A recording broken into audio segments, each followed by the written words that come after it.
ಕರ್ತನಾದ ಯೇಸು ಕ್ರಿಸ್ತನ ಹೆಸರಿನಲ್ಲಿ ಪ್ರಿಯ ಸಭೆಯೇ, ತಮ್ಮೆಲ್ಲರಿಗೂ ಪ್ರೀತಿಯ ವಂದನೆಗಳು. ನಿಮ್ಮ ಮಧ್ಯದಲ್ಲಿ ಬರಲಿಕ್ಕೆ ಕೃಪೆ ಕೊಟ್ಟ ದೇವರಿಗೆ ಸ್ತೋತ್ರ. ಹಲ್ಲೆಲೂಯಾ. ಪ್ರೀತಿಯಿಂದ ಆಹ್ವಾನ ಕೊಟ್ಟಂತ ಮೈಸೂರಿನ ಜೀಸಸ್ ರಿಡೀಮ್ಸ್ ಪ್ರೈವೇಟವನ್ನ ಪ್ರತಿಯೊಬ್ಬ ಸೇವಕ ವೃಂದಕ್ಕೆ, ಬೋರ್ಡ್ ಡೈರೆಕ್ಟರ್ಸ್ಗಳಿಗೆ ನಾನು ಕರ್ತನಾದ ಯೇಸು ಕ್ರಿಸ್ತನ ಹೆಸರಲ್ಲಿ ವಂದನೆ ಸಲ್ಲಿಸ್ತೇನೆ. ನೆರೆದಿರುವ ಕೂಡಿ ಬಂದಿರುವಂತ ಎಲ್ಲರನ್ನ ಕರ್ತನು ವಿಶೇಷವಾಗಿ ತನ್ನ ಕೃಪೆ ಪ್ರೀತಿಯಿಂದ ಆಶೀರ್ವಾದಿಸಲಿ. ಆಮೇಲೆ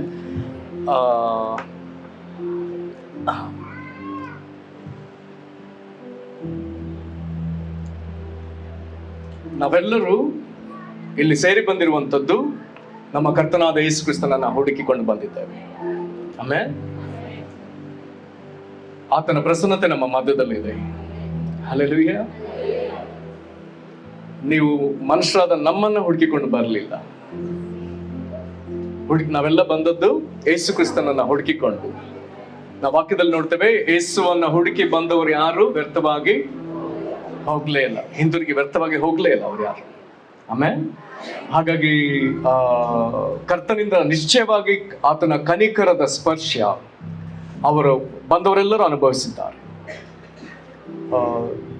ದೇವರ ಕನಿಕರ, ಯೇಸು ಕ್ರಿಸ್ತನು ಭೂಮಿಗೆ ಬಂದಾಗ ಆತನ ಕುರಿತು ಸುವಾರ್ತೆಗಳಲ್ಲಿಯೂ ಪ್ರಕಟಣೆಯಲ್ಲಿ ಬರೆಯುವಾಗ ಹೇಳಿರುವಂತ ಮಾತೇನೆಂದ್ರೆ, ಯೇಸು ಕ್ರಿಸ್ತನ ಕುರಿತು ದೇವರ ಯಜ್ಞದ ಕುರಿಮರಿ. ಹಲ್ಲೆಲೂಯಾ. ಯೇಸು ಯಾರು? ದೇವರ ಯಜ್ಞದ ಕುರಿಮರಿ. ಆತನಿಗಾಗ್ಲೇ ಮೊದಲನೇ ಸತಿ ಬಂದು ಹೋದ, ಮತ್ತೆ ಬರ್ಲಿಕ್ಕಿದ್ದ. ಆದ್ರೆ ಆಶ್ಚರ್ಯ ಏನಂತ ಹೇಳಿದ್ರೆ, ಆತನು ಮೊದಲನೇ ಸಾರಿ ಬಂದಲ್ಲ, ಆತನು ಖಂಡಿತ ದೇವರ ಕೋಪ ತೋರಿಸ್ಲಿಕ್ಕೆ ಬರಲಿಲ್ಲ. ಆತನು ಬಂದದ್ದು ದೇವರ ಕನಿಕರವನ್ನೆಲ್ಲ, ಪ್ರೀತಿಯನ್ನೆಲ್ಲ ಆತನು ತೋರಿಸ್ಲಿಕ್ಕೂ, ಅದನ್ನ ಕೊಟ್ಟು ಹೋಗ್ಲಿಕ್ಕೆ ಆತನು ಬಂದದ್ದು. ಈ ದಿನದವರೆಗೂ ನಮಗೆ ಯೇಸು ಕ್ರಿಸ್ತನ ಮೂಲಕ ದೇವರ ಕನಿಕರ, ದೇವರ ಕ್ಷಮಾಪಣೆ ಯಥೇಚ್ಛವಾಗಿ ಈಗಲೂ ಸಿಗ್ತಾ ಇದೆ. ಹಲ್ಲೆಲೂಯಾ. ಮುಂದೊಂದು ದಿನ ನ್ಯಾಯ ತೀರಿಸಲಿಕ್ಕೆ ಬರ್ತಾನೆ. ಆ ದಿನವೂ ಆತನು ದೇವರ ಯಜ್ಞದ, ದೇವರ ಕುರಿಮರಿಯೇ. ಆ ದಿನ ಆತನು ಎರಡನೇ ಸತಿ ಕಾಣಿಸಿಕೊಳ್ಳುವಾಗ ದೇವರ ಕೋಪದೊಂದಿಗೆ ಕಾಣಿಸಿಕೊಳ್ತಾನೆ. ಆದ್ರೆ ಆ ಕೋಪಕ್ಕೆ ಸಿಕ್ಕಿಕೊಳ್ಳದ ಹಾಗೆ ಈಗ ನಮಗೆ ಕೊಡಲ್ಪಟ್ಟ ಸಮಯ, ನಾವು ಯೇಸು ಕ್ರಿಸ್ತನನ್ನು ಆತುಕೊಂಡು ದೇವರ ಕನಿಕರ ಕ್ಷಮಾಪಣೆಯನ್ನ ಸಂಪಾದಿಸಿಕೊಳ್ಳುವುದಕ್ಕಾಗಿ ದೇವರನ್ನ ಮಧ್ಯದಲ್ಲಿ ನಮಗೆ ಸ್ವಲ್ಪ ಸಮಯವನ್ನ ಕೊಟ್ಟಿದ್ದಾನೆ. ಹಲ್ಲೆಲೂಯಾ. ಈಗಿನ ಸಮಯ ನಾವು ದೇವರ ಕನಿಕರವನ್ನು ಆತುಕೊಳ್ಳುವ ಸಮಯ. ಆಮೇಲೆ ಇದರ ಜೊತೆಗೆ ದೇವರ ಕನಿಕರದ ಕುರಿತು ನೀವು ಯೋಚಿಸುವುದಾದ್ರೆ, ಯಾರ್ಯಾರು ನಾವು ದೇವರಿಂದ ಅದ್ಭುತಗಳನ್ನ ನಿರೀಕ್ಷಿಸ್ತೇವೋ, ನಾವು ದೇವರಿಂದ ಅದ್ಭುತಗಳನ್ನ ನಿರೀಕ್ಷಿಸುವುದಾದ್ರೆ ದೇವರ ಬಳಿಗೆ ಹೋಗಿ ಯೇಸು ಸ್ವಾಮಿ ಹತ್ರ, ಏಸಪ್ಪ ನಿನ್ನನ್ನ ಗುಣ ಮಾಡು, ಅಥವಾ ಏಸಪ್ಪ ನನ್ನ ಈ ಕಷ್ಟದಿಂದ ಬಿಡುಗಡೆ ಮಾಡು, ಏಸಪ್ಪ ನನಗೆ ಇಂಥ ಬಾಧೆಯಿಂದ ಬಿಡುಗಡೆ ಮಾಡು, ಹೀಗೆಲ್ಲ ಕೇಳಿದ್ರೆ ಏನಾಗ್ತದೆ ಅಂತ ಹೇಳಿದ್ರೆ, ಆತನ ಮನಮರಗಿ ತನ್ನ ಕನಿಕರವನ್ನ ತನ್ನಿಂದ ಹರಿಸ್ತಾನೆ. ಹಲ್ಲೆಲೂಯಾ. ಆತನ ಕನಿಕರ ನಿಮಗೆ ಬಂದು ತಲುಪ್ತ ಅಂತ ಹೇಳಿದ್ರೆ ಅದರ ಅರ್ಥ ನೀವು ಬಿಡುಗಡೆ ಹೊಂದಿದ್ದೀರಿ, ನೀವು ಸ್ವಸ್ಥರಾಗಿದ್ದೀರಿ. ಹಲ್ಲೆಲೂಯಾ. ವಾಕ್ಯ ಸ್ಪಷ್ಟವಾಗಿ ಹೇಳ್ತದೆ, ಆತನು ಮನಮರಗಿ ಅವರನ್ನ ಮುಟ್ಟಿದ. ಹಲ್ಲೆಲೂಯಾ. ಹಾಗಾದ್ರೆ ಇಲ್ಲಿ ಒಂದು ಒಳ್ಳೆ ಪ್ರಾರ್ಥನೆಗೆ ಅಂಶವಿದೆ. ದೇವರಿಂದ ಅದ್ಭುತಗಳನ್ನ ಬೇಡೋಣವೋ ಅಥವಾ ದೇವರಿಂದ ಕನಿಕರವನ್ನ ಬೇಡೋಣವೋ? ಆಮೇಲೆ ಹಾಗಾದ್ರೆ ಅದ್ಭುತಗಳನ್ನ ನಮಗೆ ತಂದು ತಲುಪಿಸುವಂತ ದೇವರ ಕನಿಕರವನ್ನ ನಾವು ಯೇಸು ಕ್ರಿಸ್ತನಲ್ಲಿ ನಾವು ಬೇಡಬೇಕು. ಆತನು ದೇವರ ಕನಿಕರವನ್ನ ಆತನಿಂದ ಹರಿಸಿದ್ರೆ ನಮಗೆ ನಿಶ್ಚಯವಾಗಿ ಬಿಡುಗಡೆ ಆಗ್ತದೆ. ಹಲ್ಲೆಲೂಯಾ. ಇದೆಲ್ಲವೂ ನನ್ನ ಸಂದೇಶದ ಭಾಗ ಅಲ್ಲ, ಆದ್ರೂ ನಿಮ್ಮ ಉತ್ತೇಜನಕ್ಕಾಗಿ ನಾನು ಕೆಲವೊಂದು ಮಾತುಗಳನ್ನ ಮಾತನಾಡ್ತೇನೆ. ಲೂಕನು ಬರೆದ ಸುವಾರ್ತೆಯಲ್ಲಿ ಒಂದು ವಾಕ್ಯವನ್ನು ಓದಿ. ಲೂಕನು ಬರೆದ ಸುವಾರ್ತೆ 5ನೇ ಅಧ್ಯಾಯ 17ನೇ ವಚನದ ಕೊನೆ ಸಾಲು ಕನ್ನಡದಲ್ಲಿ. ಲೂಕನು ಬರೆದ ಸುವಾರ್ತೆ 5ನೇ ಅಧ್ಯಾಯದ 17ನೇ ವಚನದ ಕೊನೆಯ ಸಾಲು. ಗುಣಮಾಡುವುದಕ್ಕೆ ಕರ್ತನ ಶಕ್ತಿಯು ಆತನಲ್ಲಿತ್ತು. ಹಲ್ಲೆಲೂಯಾ. ಹಲ್ಲೆಲೂಯಾ. ಈಗ ಮೊದಲಿಂದ ಓದಿ ಒಂದನ್ನೊಂದು. ಒಂದಾನೊಂದು ದಿನದಲ್ಲಿ ಆತನು ಉಪದೇಶ ಮಾಡುತ್ತಿರಲು ಗಲಿಲಾಯ ಯೂದಾಯಗಳ ಎಲ್ಲ ಗ್ರಾಮಗಳಿಂದಲೂ ಯೆರೂಸಲೇಮಿನಿಂದಲೂ ಬಂದಿದ್ದ ಫರಿಸಾಯರು, ನ್ಯಾಯಶಾಸ್ತ್ರಿಗಳು ಆತನ ಹತ್ತಿರ ಕೂತುಕೊಂಡಿದ್ದರು. ಗುಣಮಾಡುವುದಕ್ಕೆ ಕರ್ತನ ಶಕ್ತಿಯು ಆತನಲ್ಲಿತ್ತು. ಹಲ್ಲೆಲೂಯಾ. ಈ ವಾಕ್ಯ ಏನ್ ಹೇಳುತ್ತಂತ ಹೇಳಿದ್ರೆ, ಯೇಸು ಕ್ರಿಸ್ತನು ಒಂದು ದಿವಸ ಒಂದು ಮನೆಯಲ್ಲಿದ್ದಾನೆ. ಅಲ್ಲಿ ಆತನ ಜೊತೆ ಬೇರೆ ಬೇರೆ ಊರುಗಳಿಂದ ಬಂದ ಈ ಜನರಿದ್ರು. ಹಾಗಾದ್ರೆ ಆ ಭಾಗದಲ್ಲಿ ಒಂದು ಕಟ್ಟಡ ಮನೆ ಇದೆ, ಅಲ್ಲಿ ಯೇಸು ಇದ್ದಾನೆ. ಬೇರೆ ಈ ಊರಿಂದ ಬಂದ ಜನ ಇದ್ದಾರೆ, ಆ ಊರಿಂದ ಬಂದ ಜನರಿದ್ದಾರೆ, ಆ ಊರಿಂದ ಬಂದ ಜನರಿದ್ದಾರೆ. ಹೀಗೆ ಎಲ್ಲರೂ ಇದ್ದಾರೆ, ಇತ್ತು ಅಂತ ಹೇಳಿ ಕಡೆಗೆ ಇನ್ನೊಂದು ಮಾತನ್ನ ಅಲ್ಲಿ ಸೇರಿಸ್ತಾನೆ, ಗುಣಪಡಿಸುವ ಶಕ್ತಿಯೂ ಅಲ್ಲಿತ್ತು. ಹಲ್ಲೆಲೂಯಾ. ಹಾಗಾದ್ರೆ ಯೇಸು ಎಲ್ಲಿದ್ದಾನೋ ಅಲ್ಲಿ ಸ್ವಸ್ಥತೆಯ ಶಕ್ತಿ ಇದೆ. ಯೇಸು ಎಲ್ಲಿದ್ದಾನೋ ಅಲ್ಲಿ ಬಿಡುಗಡೆಯ ಮಾಡುವಂತ ಆತನ ಕಾರ್ಯ ಸಾಧಿಸುವ ಶಕ್ತಿ, ಪ್ರಸನ್ನತೆ ಅಲ್ಲಿದೆ. ಹಾಗಾದ್ರೆ ಇಲ್ಲಿ ಈ ದಿನ ಯೇಸುವಿನ ಪ್ರಸನ್ನತೆ ಇದೆ, ಇಲ್ಲಿ ಗುಣಪಡಿಸುವಂತ ಶಕ್ತಿ ಇದೆ. ನಿಮಗೆ ಯಾವಾಗ ಬೇಕಾದ್ರೂ ಈಗ ಗುಣವಾಗಬಹುದು. ಹಲ್ಲೆಲೂಯಾ. ಹಾಗಾಗಿ ಯಾರ ಮೇಲೆ ಹತ್ತಿಕೊಳ್ಳ್ರಿ? ಯೇಸು ಕ್ರಿಸ್ತನ ಮೇಲೆಯೂ ಆತನ ದೇವರ ಕನಿಕರದ ಮೇಲೆಯೂ ಈಗ ಹತ್ತಿಕೊಳ್ಳ್ರಿ. ಹಲ್ಲೆಲೂಯಾ. ಓಕೆ, ನಾವು ದೇವರ ವಾಕ್ಯಕ್ಕೆ ನಾವು ಬರೋಣ. ನಾವು ಕರ್ತನಿಗೆ ನಮ್ಗೆ ತಿಳಿಸಿಕೊಟ್ಟ ವಾಕ್ಯವನ್ನ ನಾವು ಧ್ಯಾನಿಸೋಣ. ಮಾರ್ಕನು ಬರೆದ ಸುವಾರ್ತೆ. ಹಲ್ಲೆಲೂಯಾ. ನಾವೆಲ್ಲರೂ ವಾಕ್ಯದೊಳಗೆ ಹೋಗುವುದಕ್ಕೆ ಮೊದಲು ಇಲ್ಲಿರುವಂತಹ ಯೇಸುವಿನ ಪ್ರಸನ್ನತೆಗೆ ನಾವು ಸ್ತೋತ್ರ ಹೇಳೋಣ. ಯೇಸುವೇ, ನೀ ನಮ್ಮ ಮಧ್ಯದಲ್ಲಿ ಇರುವುದಕ್ಕಾಗಿ ನಿನಗೆ ಸ್ತೋತ್ರಪ್ಪ ಎಂಬುದಾಗಿ ಹೇಳೋಣ. ಓ ದೇವರ ಯಜ್ಞದ ಕುರಿಮರಿಯೇ, ದೇವರ ಕನಿಕರವನ್ನು ನಮಗೆ ತಂದವನೇ, ನಿನ್ನೆ ನಮ್ಮ ಮಧ್ಯದಲ್ಲಿ ಇರುವುದಕ್ಕಾಗಿ ನಿನಗೆ ಸ್ತೋತ್ರ ಎಂಬುದಾಗಿ ಹೇಳೋಣ. Hallelujah, hallelujah. ಬಿಡುಗಡೆ ಕೊಡುವ ಆತನೇ ನಮ್ಮ ಮಧ್ಯದಲ್ಲಿರುವುದಕ್ಕಾಗಿ ಸ್ತೋತ್ರ. ಬಾಯಿ ತೆರೆದು ಆತನಿಗೆ ಸ್ತೋತ್ರ ಹೇಳೋಣ. ಗುಣಪಡಿಸುವ ಆತನೇ ನಮ್ಮ ಮಧ್ಯದಲ್ಲಿರುವುದಕ್ಕಾಗಿ ಸ್ತೋತ್ರ. ಹಲ್ಲೆಲೂಯಾ. ಒಡೆಯನೇ ನಮ್ಮ ಮಧ್ಯದಲ್ಲಿರುವುದಕ್ಕಾಗಿ ನಿನಗೆ ಸ್ತೋತ್ರ. ಹಲ್ಲೆಲೂಯಾ. ಅಪ್ಪ, ನಿನ್ನನ್ನು ದೃಷ್ಟಿಸಿ ನೋಡಿದವರ ಮುಖವನ್ನ ನೀನು ಕರ್ತನೆ ಅವರನ್ನ ನಾಚಿಕೆಯಿಂದ ತಪ್ಪಿಸಿ ಅವರಿಗೆ ಮಾನವನ್ನುಂಟು ಮಾಡುವ ದೇವರೇ ನಿನ್ನಲ್ಲಿರುವುದಕ್ಕಾಗಿ ಸ್ತೋತ್ರ. ನಮಗಿರುವಂತ ಎಲ್ಲಾ ಬಾಧೆಗಳಲ್ಲಿ ಬಿಡುಗಡೆ ಕೊಡುವ ದೇವರೇ ನಮ್ಮ ಮಧ್ಯದಲ್ಲಿರುವುದಕ್ಕಾಗಿ ಸ್ತೋತ್ರ. ಹಲ್ಲೆಲೂಯಾ. ಕನಿಕರವುಳ್ಳವನಾಗಿರುವುದಕ್ಕಾಗಿ ಸ್ತೋತ್ರ. ಈ ದಿನ ನಿನ್ನ ಮುಖ ಪ್ರಸನ್ನತೆಯಿಂದ, ಸಂತೋಷದಿಂದ, ಪ್ರೀತಿ ಕನಿಕರದಿಂದ ನಮ್ಮ ನೋಡುವುದಕ್ಕಾಗಿ ಸ್ತೋತ್ರ. ಅಪ್ಪ, ಇಲ್ಲಿ ಕರ್ತನೆ ಬಂದವರು, ಕರ್ತನೆ ನಾವೆಲ್ಲರೂ ಕರ್ತನೆ ನಿನ್ನ ಬಳಿಗೆ ಬಂದಿದ್ದೇವೆ ಸಪ್ಪ. ಕರ್ತನೆ ಇವರೆಲ್ಲರೂ ನಿನ್ನ ಬಳಿಗೆ ಬಂದಿದ್ದಾರೆ. ಮನುಷ್ಯನ ಹುಡುಕಿ ಬರಲಿಲ್ಲ. ನಮ್ಮ ನಿಜ ರಕ್ಷಕನು ಮೆಸ್ಸಿಯನು ಕ್ರಿಸ್ತನಾಗಿರುವಂತ ನಿನ್ನ ಬಳಿಗೆ ಬಂದಿದ್ದಾರೆ ಸ್ವಾಮಿ. ಪ್ರತಿಯೊಬ್ಬರ ಮೇಲೆ ನಿನ್ನ ದಯೆಯನ್ನು ತೋರು ಅಪ್ಪ. ನಮ್ಮ ಎಲ್ಲಾ ಪರಿಪೂರ್ಣತೆಯಲ್ಲಿ ನಿನ್ನ ಪರಿಪೂರ್ಣತೆಯನ್ನು ತುಂಬಿಸು ಸ್ವಾಮಿ. ನಿನಗೆ ಮಹಿಮೆ ಆಗಲಿ, ನಿನಗೆ ಮಹಿಮೆ ಆಗಲಿ. ಯೇಸು ಕ್ರಿಸ್ತನ ಹೆಸರಿನಲ್ಲಿ ಬೇಡಿದ್ದೇವೆ ನಮ್ಮ ತಂದೆಯೇ, ಆಮೆನ್. ಹಲ್ಲೆಲೂಯಾ.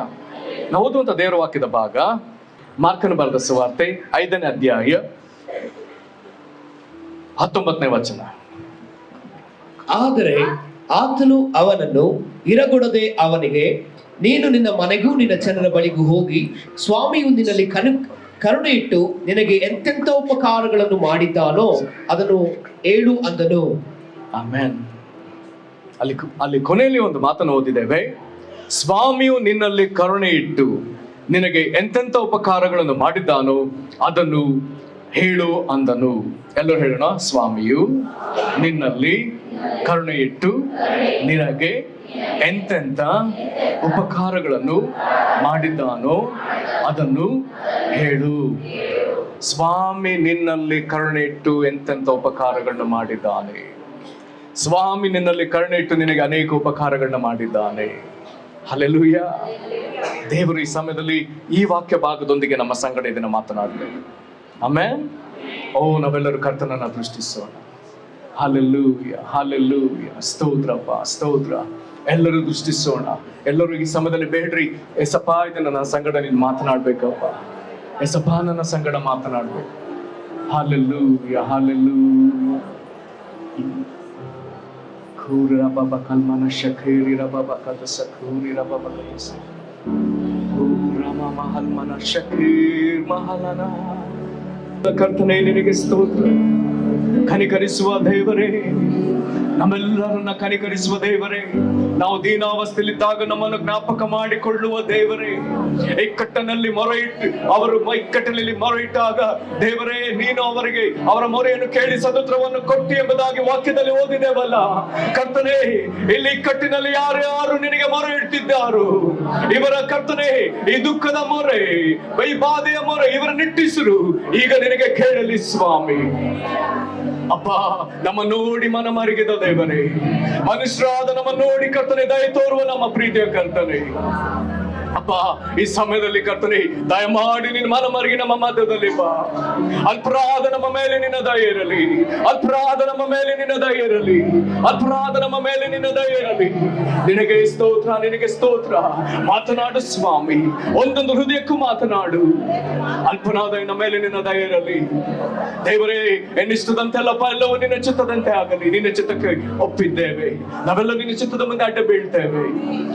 ಓ, ನಮಗಾಗಿ ಕಲ್ವಾರಿ ಶಿಲುಬೆಯಲ್ಲಿ ನಮ್ಮ ಪಾಪಗಳಿಗಾಗಿ ಅಪ್ಪ, ನಮಗಾಗಿ ಪ್ರಾಯಶ್ಚಿತ್ತ ಬಲಿಯಾಗಿ ನಿನ್ನನ್ನು ಅರ್ಪಿಸಿಕೊಂಡು ನಿನ್ನ ರಕ್ತದಿಂದ ನಮ್ಮನ್ನು ವಿಮೋಚಿಸಿಕೊಂಡುಕೊಂಡ ಆತನೇ, ಶುದ್ಧೀಕರಿಸಿದ ಆತನೇ, ನಮಗಾಗಿ ಪ್ರಾಣ ಕೊಟ್ಟು ಜೀವದಿಂದ ಎದ್ದು ಬಂದ ಯೇಸುವೇ, ನೀನೇ ಒಡೆಯನಿಂದ ನಾವು ಬಾಯಿದಾರಿಕೆ ಮಾಡಿ ದೇವರೇ ನಿನ್ನ ಯೇಸುವಿನ ಸತ್ತೊಳಗೆ ಎಬ್ಬಿಸಿದೆ ಎಂದು ಹೃದಯದಲ್ಲಿ ನಂಬಿ ಕರ್ತನಾದ ಯೇಸುವಿನ ಒಡೆತನ ಕಟ್ಟ ಬಿದ್ದು ತಂದೆ ನಾವು ನಿನಗೆ ಮಹಿಮೆ ಸಲ್ಲಿಸ್ತೇವೆ. ನಿನಗೆ ಸ್ತೋತ್ರ, ನಿನಗೆ ಸ್ತೋತ್ರ. ಯೇಸು ಕ್ರಿಸ್ತನ ಹೆಸರು ಬೇಡ್ತೇವೆ ನಮ್ಮ ತಂದೆಯೇ, ಆಮೆನ್. ನಾವು ಓದಿದಂತ ದೇವರ ವಾಕ್ಯದ ಭಾಗ ಮಾರ್ಕನ ಬರೆದ ಸುವಾರ್ತೆ 5ನೇ ಅಧ್ಯಾಯದಲ್ಲಿ ಈ ಕೊನೆಯ ವಚನ 20, ಇದು 1ರಿಂದ 20 ವಚನಗಳವರೆಗೆ ಇರುವಂತ ಘಟನೆ ನಾನು ನಂಬ್ತಾನೆ ನಿಮ್ಮಲ್ಲಿ ಅನೇಕರಿಗೆ ಗೊತ್ತದೆ. ಈ ಘಟನೆ ಯಾವುದೆಂಬುದಾಗಿ ಹೇಳಿದ್ರೆ, ಯೇಸು ಗೆನರೇಜರ ಎನ್ನುವಂತ ಒಂದು ಸೀಮೆಗೆ ಕಾಲಿಟ್ಟಿದ್ದಾನೆ. ಹಲ್ಲೆಲೂಯಾ. ಬೇರೆ ಬೇರೆ ಭಾಷೆಗಳಲ್ಲಿ ನಾವು ಬೇರೆ ಬೇರೆ ಓದ್ತೇವೆ. ಇಲ್ಲಿ ಗೆರಸೇನರ ಸೀಮೆ ಎಂಬುದಾಗಿದೆ. ಇಲ್ಲಿಗೆ ಯೇಸು ಕ್ರಿಸ್ತನು ಬಂದು ದೋಣಿಯಿಂದ ಬಂದು ಇಳಿತಾನೆ. ಇದೊಂದು ಅದ್ಭುತವಾದ ದೃಶ್ಯ. ಆತನು ದೋಣಿಯಿಂದ ಕಾಲು ಇಡ್ತಿದ್ದ ಹಾಗೆ ಆದಂತ ಒಂದು ವಿಷಯವೇನಂತ ಹೇಳಿದ್ರೆ, ಒಬ್ಬ ಮನುಷ್ಯ ನೋಡ್ಲಿಕ್ಕೆ ಬಹಳ ವಿಚಿತ್ರವಾಗಿದ್ದಾನೆ. ಆತನ ಮೈ ಮೇಲೆ ಬಟ್ಟೆ ಇಲ್ಲ. ಆತನ ಎರಡೂ ಕೈಗಳಲ್ಲಿ ಮುರಿದುಕೊಂಡಿರುವಂತ ಅನೇಕ ಸರಪಣಿಗಳು, ಅನೇಕ ಬೇಡಿಗಳು ಆತನಿಗಿದೆ. ಆತನ ಕಾಲುಗಳಲ್ಲಿ ಸರಪಣಿಗಳಿದೆ, ಎಲ್ಲವೂ ಮುರ್ಕೊಂಡಿದೆ. ಆತನ ಸರಪಣಿಗಳನ್ನ ಬಿಚ್ಚಿದಾಗ ಆತನು ಅದನ್ನ ಮುರ್ಕೊಂಡಿದ್ದಾನೆ. ಆತನ ಮೈ ಮೇಲೆ ವಸ್ತ್ರವಿಲ್ಲ, ಗಲೀಜಾಗಿದ್ದಾನೆ.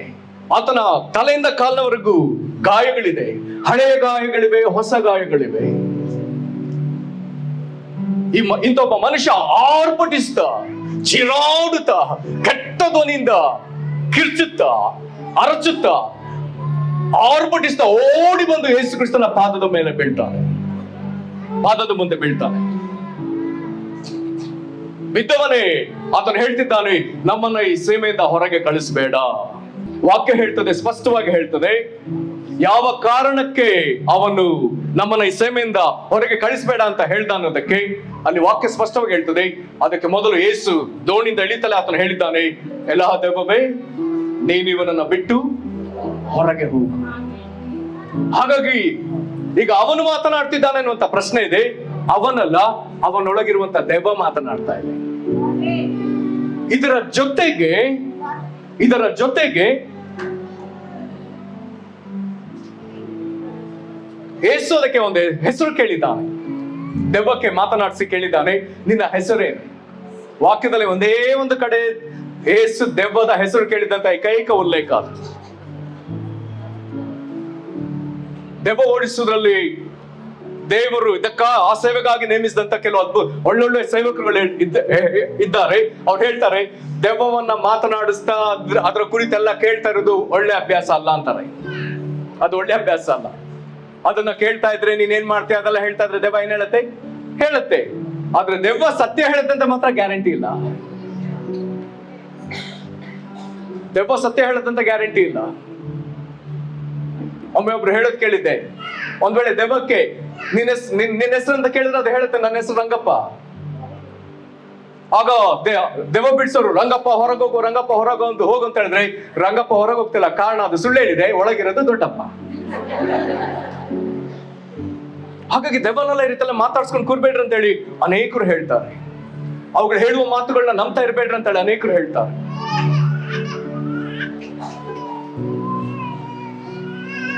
ಹಲ್ಲೆಲೂಯಾ.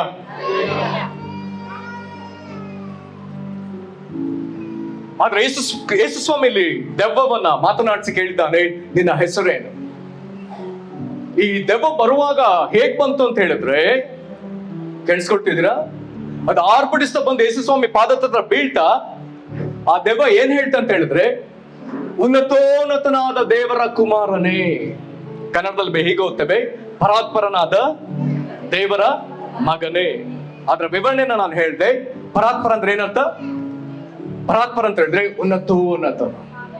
ದೇವರು ಮಾತ್ರ ಉನ್ನತದ್ದು. ಇಡೀ ಬೈಬಲ್ ನಲ್ಲಿ ದೆವ್ವಗಳು ಯಾವಾಗಲೂ ಯೇಸುವನ್ನ ಸರಿಯಾಗಿ ಗುರುತಿಸಿದೆ. ಪರಿಸಾಯರ ಕಣ್ಣು, ಸದ್ದುಕಾಯರ ಕಣ್ಣು, ಶಾಸ್ತ್ರಿಗಳ ಕಣ್ಣು, ಯೇಸುವನ್ನ ವಿರೋಧಿಸುವವರ ಕಣ್ಣು ಯೇಸುವನ್ನ ಗುರುತಿಸ್ಲಿಕ್ಕೆ ಆಗ್ಲಿಲ್ಲ. ಅಂಥದ್ರಲ್ಲಿ ದೆವ್ವಗಳು ಮಾತ್ರ ಯೇಸುವನ್ನ ಸರಿಯಾಗಿ ಗುರುತಿಸಿ ಯಾವಾಗ್ಲೂ ಕರೆಕ್ಟ್ ಆಗಿ ಹೇಳಿದ್ವು. ಏನಂತೆ? ಉನ್ನತನಾದ ದೇವರ ಮಗನೇ. ಕೆಲವು ಕಡೆ ಹೇಳ್ತಾರೆ, ನಮ್ಮನ್ನ ಕಾಡೋದಕ್ಕೆ ಇಲ್ಲಿಗೆ ಬಂದಿಯಾ? ಅಥವಾ ಕೆಲವು ಭಾಷಾಂತರಗಳಲ್ಲಿ ಹೀಗೆ ಹೇಳ್ತಾರೆ, ಟಾರ್ಮೆಂಟ್, ನಮ್ಮನ್ನ ಪೀಡಿಸುವುದಕ್ಕಾಗಿ ಬಂದೆ. ಅದರ ಅರ್ಥ ಯೇಸು ಕ್ರಿಸ್ತನ ಪ್ರಸನ್ನತೆ. ಹಲ್ಲೆಲೂಯಾ. ಏನಂದೆ? ಯೇಸು ಕ್ರಿಸ್ತನ ಪ್ರಸನ್ನತೆ ಎಂತಹ ಪ್ರಸನ್ನತೆ ಅಂತ ಹೇಳಿದ್ರೆ, ಮನುಷ್ಯರನ್ನ ಕನಿಕರಿಸುವ ಪ್ರಸನ್ನತೆ, ದೆವ್ವಗಳನ್ನ ನರಕದಷ್ಟು ಪೀಡಿಸುವ ಪ್ರಸನ್ನತೆ. ಹಲ್ಲೆಲೂಯಾ. ಯಾರ್ಯಾರು ಯಾವ ವಿಧದ ದೆವ್ವದ ಕಾಟ ಅಥವಾ ದುರಾತ್ಮಗಳ ಕಾಟ ಅಥವಾ ಮಾಟ ಮಂತ್ರದ ಕಾಟದಲ್ಲಿದ್ದೀರೋ, ನೀವು ಮಾಡಬಹುದಾದಂತ ಒಂದು ಒಳ್ಳೆ ಕೆಲಸ, ಯೇಸುವೇ ನನ್ನಲ್ಲಿಗೆ ಬಾ, ಯೇಸುವೇ ನನ್ನ ಮನೆಯೊಳಗೆ ಬಾ, ಯೇಸುವೇ ಈ ಪರಿಸ್ಥಿತಿಯೊಳಗೆ ಬಾ, ಯೇಸುವೇ ನನ್ನೊಳಗೆ ಬಾ. ಹಲ್ಲೆಲೂಯಾ. ಯೇಸುವೇ ನನ್ನ ಕುಟುಂಬದೊಳಗೆ ಬಾ. ಯೇಸುವಿನ ಪ್ರಸನ್ನತೆಯನ್ನ ಯಾವುದೊಂದು ದೆವ್ವವು ತಾಳಿಕೊಳ್ಳುವುದಕ್ಕೆ ಸಾಧ್ಯತೆ ಇಲ್ಲ. ನಮ್ಮ ಪ್ರಾರ್ಥನೆಗಳಲ್ಲಿ ಮಾಡಲಿಕ್ಕಿರುವಂತಹ ಒಂದು ಒಳ್ಳೆಯ ಪ್ರಾರ್ಥನೆ ಯೇಸುವನ್ನ ಆಹ್ವಾನಿಸುವಂತದ್ದು. ನೀವು ಇದನ್ನೆಲ್ಲ ಕೇಳುವಾಗ ಈಗಲೇ ಕೇಳಿಕೊಂಡ್ರೆ ಒಳ್ಳೇದು. ಯೇಸುವೇನೇ ನನ್ನೊಳಗೆ ಬಾ, ಯೇಸುವೇ ನನ್ನ ಪ್ರಸನ್ನತೆ ನನ್ನ ಮನೆಯೊಳಗೆ ಬಾ. ಅಥವಾ ಯಾರಾದ್ರೂ ಅಸ್ವಸ್ಥರಾಗಿದೆ, ಯೇಸು ನಿನ್ನ ಪ್ರಸನ್ನತೆ ಅಲ್ಲಿ ಬರಲಿ, ನನ್ನ ಕುಟುಂಬದೊಳಗೆ ನಿನ್ನ ಪ್ರಸನ್ನತೆ ಬರಲಿ. ಹಲ್ಲೆಲೂಯಾ. ಸರಿ, ಈಗ ಯೇಸಲ್ಲಿ ಅದಕ್ಕೆ ಹೆಸರು ಕೇಳ್ದಲ್ಲ, ಹೆಸರು ಹೇಳ್ತು. ಯಾವ ರೀತಿ ಹೇಳ್ತು? ಅದು ಹೆಸರು ಹೇಳಲಿಕ್ಕೆ ಕಷ್ಟ. ಯಾಕೆ ಗೊತ್ತಾ? ಅದು ಎಲ್ಲರನ್ನ ಸೇರಿಸ್ಕೊಂಡು ಒಂದು ಹೆಸರು ಹೇಳ್ತು. ಆ ಹೆಸರು ಹೀಗಿದೆ ಕನ್ನಡದಲ್ಲಿ ದಂಡು, ಆಂಗ್ಲ ಭಾಷೆಯಲ್ಲಿ ಲೆಜೆಂಡ್. ಏನಿದು? ಒಂದು ದಂಡು ಅಂತ ಹೇಳಿದ್ರೆ ಅರ್ಥ ಇದೊಂದು ಮಿಲಿಟರಿ ಲೆಕ್ಕ.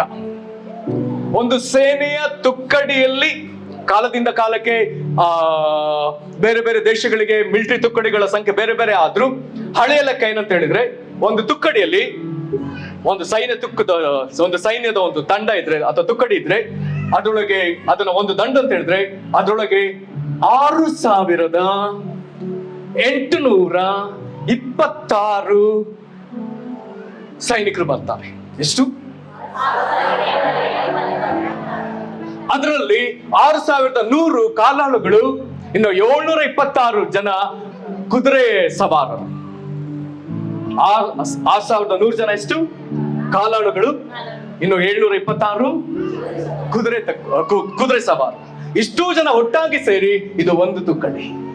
ಹಾಗಾದ್ರೆ ದೆವ್ವಗಳು ಹೇಳಿದ್ವಲ್ಲ ನಾವು ದಂಡು ಅಂತ ಹೇಳಿ, ಅದರರ್ಥ ಆ ಒಬ್ಬ ಮನುಷ್ಯನೊಳಗೆ 6826 ದೆವ್ವಗಳು ಒಟ್ಟಾಗಿ ನೆಲೆಸಿವೆ. ಇದು ದೆವ್ವಗಳ ಐಕ್ಯತೆ. ಹಲ್ಲೆಲೂಯಾ. ಇಲ್ಲಿ ಬಹಳ ಸಂತೋಷದ ವಿಷಯ ಅಂತ ಹೇಳಿದ್ರೆ, ಯೇಸು ಗೆನರೇಸರ ಸೀಮೆಗೆ ದೋಣಿಯಲ್ಲಿ ಬಂದು ದೋಣಿಯಿಂದ ಹೊರಗೆ ಕಾಲ್ ದಪ್ಪ ಅಂತ ಇಟ್ನಲ್ಲ, ಆತನ ಆ ಒಂದು ಹೆಜ್ಜೆಗೆ 6826 ದೆವ್ವಗಳು ಒಮ್ಮೆಲೆ ಗಡ ಗಡ ಗಡ ಗಡ ಗಡ ಗಡ ನಡಗಿದೆ. ಹಲ್ಲೆಲೂಯಾ. ಒಬ್ಬ ದೇವರ ಎದುರು, ಒಬ್ಬ ದೇವಕುಮಾರನ ಎದುರು, ಮನುಷ್ಯನಾಗಿ ಕಂಡವನ ಎದುರು ಎಲ್ಲಾ ದೆವ್ವಗಳು ಹೆದರಿವೆ.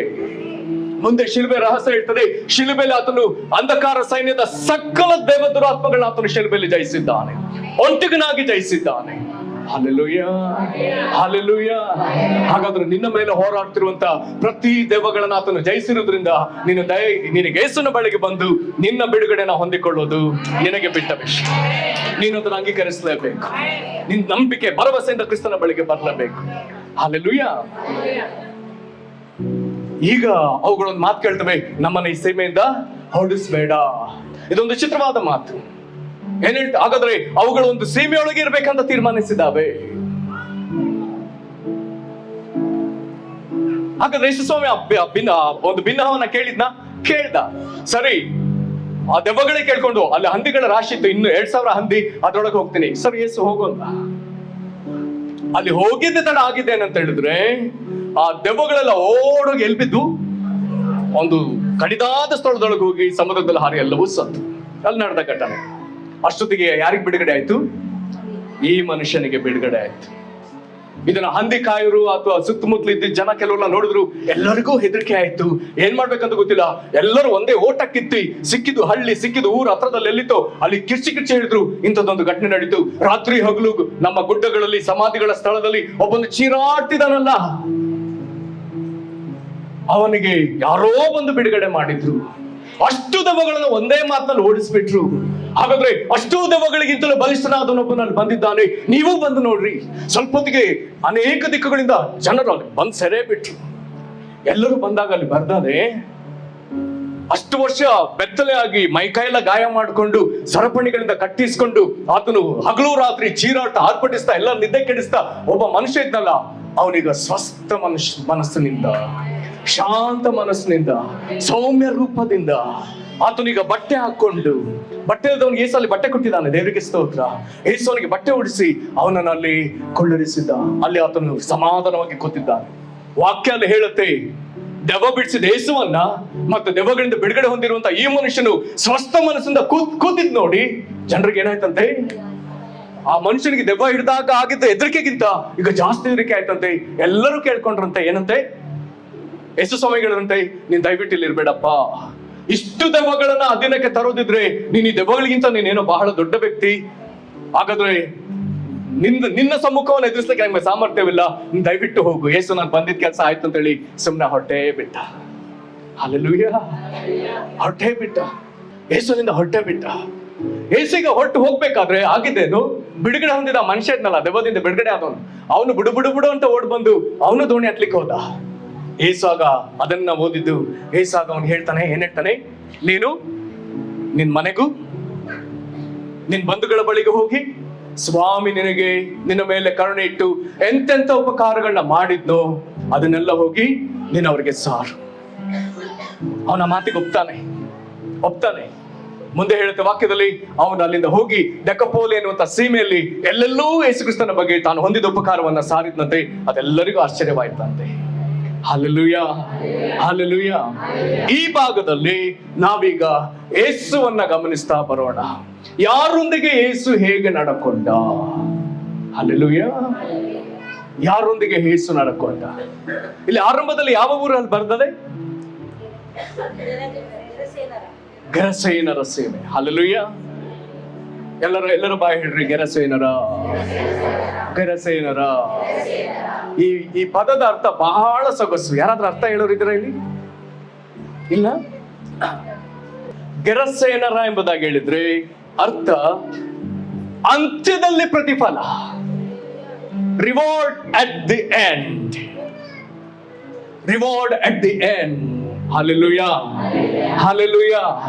ವರ್ಷಗಟ್ಲೆ ಸಮಸ್ಯೆ ಅನುಭವಿಸ್ತಾ ಕಡೆಗೆ ಅಯ್ಯೋ ನನ್ನ ಜೀವನ ಈ ಕಷ್ಟದಲ್ಲೇ ಇದೆ, ಇನ್ನು ನನ್ ಮುಗೀತು, ಇದ್ರಲ್ಲೇ ನಾನು ಅಂತ್ಯ ಅಂತ ಯಾರಾದ್ರೂ ಭಾವಿಸಲಿ ಕುಳಿತಿದ್ರೆ, ಇನ್ನು ನನಗೆ ಬಿಡುಗಡೆ ಇಲ್ಲ, ಉಪಶಮನ ಇಲ್ಲ, ಪರಿಹಾರ ಇಲ್ಲ, ನನ್ನ ಜೀವನನೇ ಮುಗೀತು, ಇನ್ನೇನು ನನಗೇನು ದೇವ್ರ ಉಪಕಾರ ಮಾಡಿದ್ರೆ ಬಿಟ್ರೆ ಎಂಬುದಾಗಿ ಯಾರಾದ್ರೂ ಯೋಚಿಸ್ಕೊಂಡು ಇಲ್ಲಿ ಕೂತಿದ್ರೆ, ದೇವರ ಅಲ್ಲಿ ಗೆರಸೇನರ ಸೀಮೆಯಲ್ಲಿ ಕಾಲಿಟ್ಟ ಯೇಸು ನಿಮ್ಮ ಸೀಮೆಗೂ ಕಾಲಿಟ್ಟಿದ್ದಾನೆ.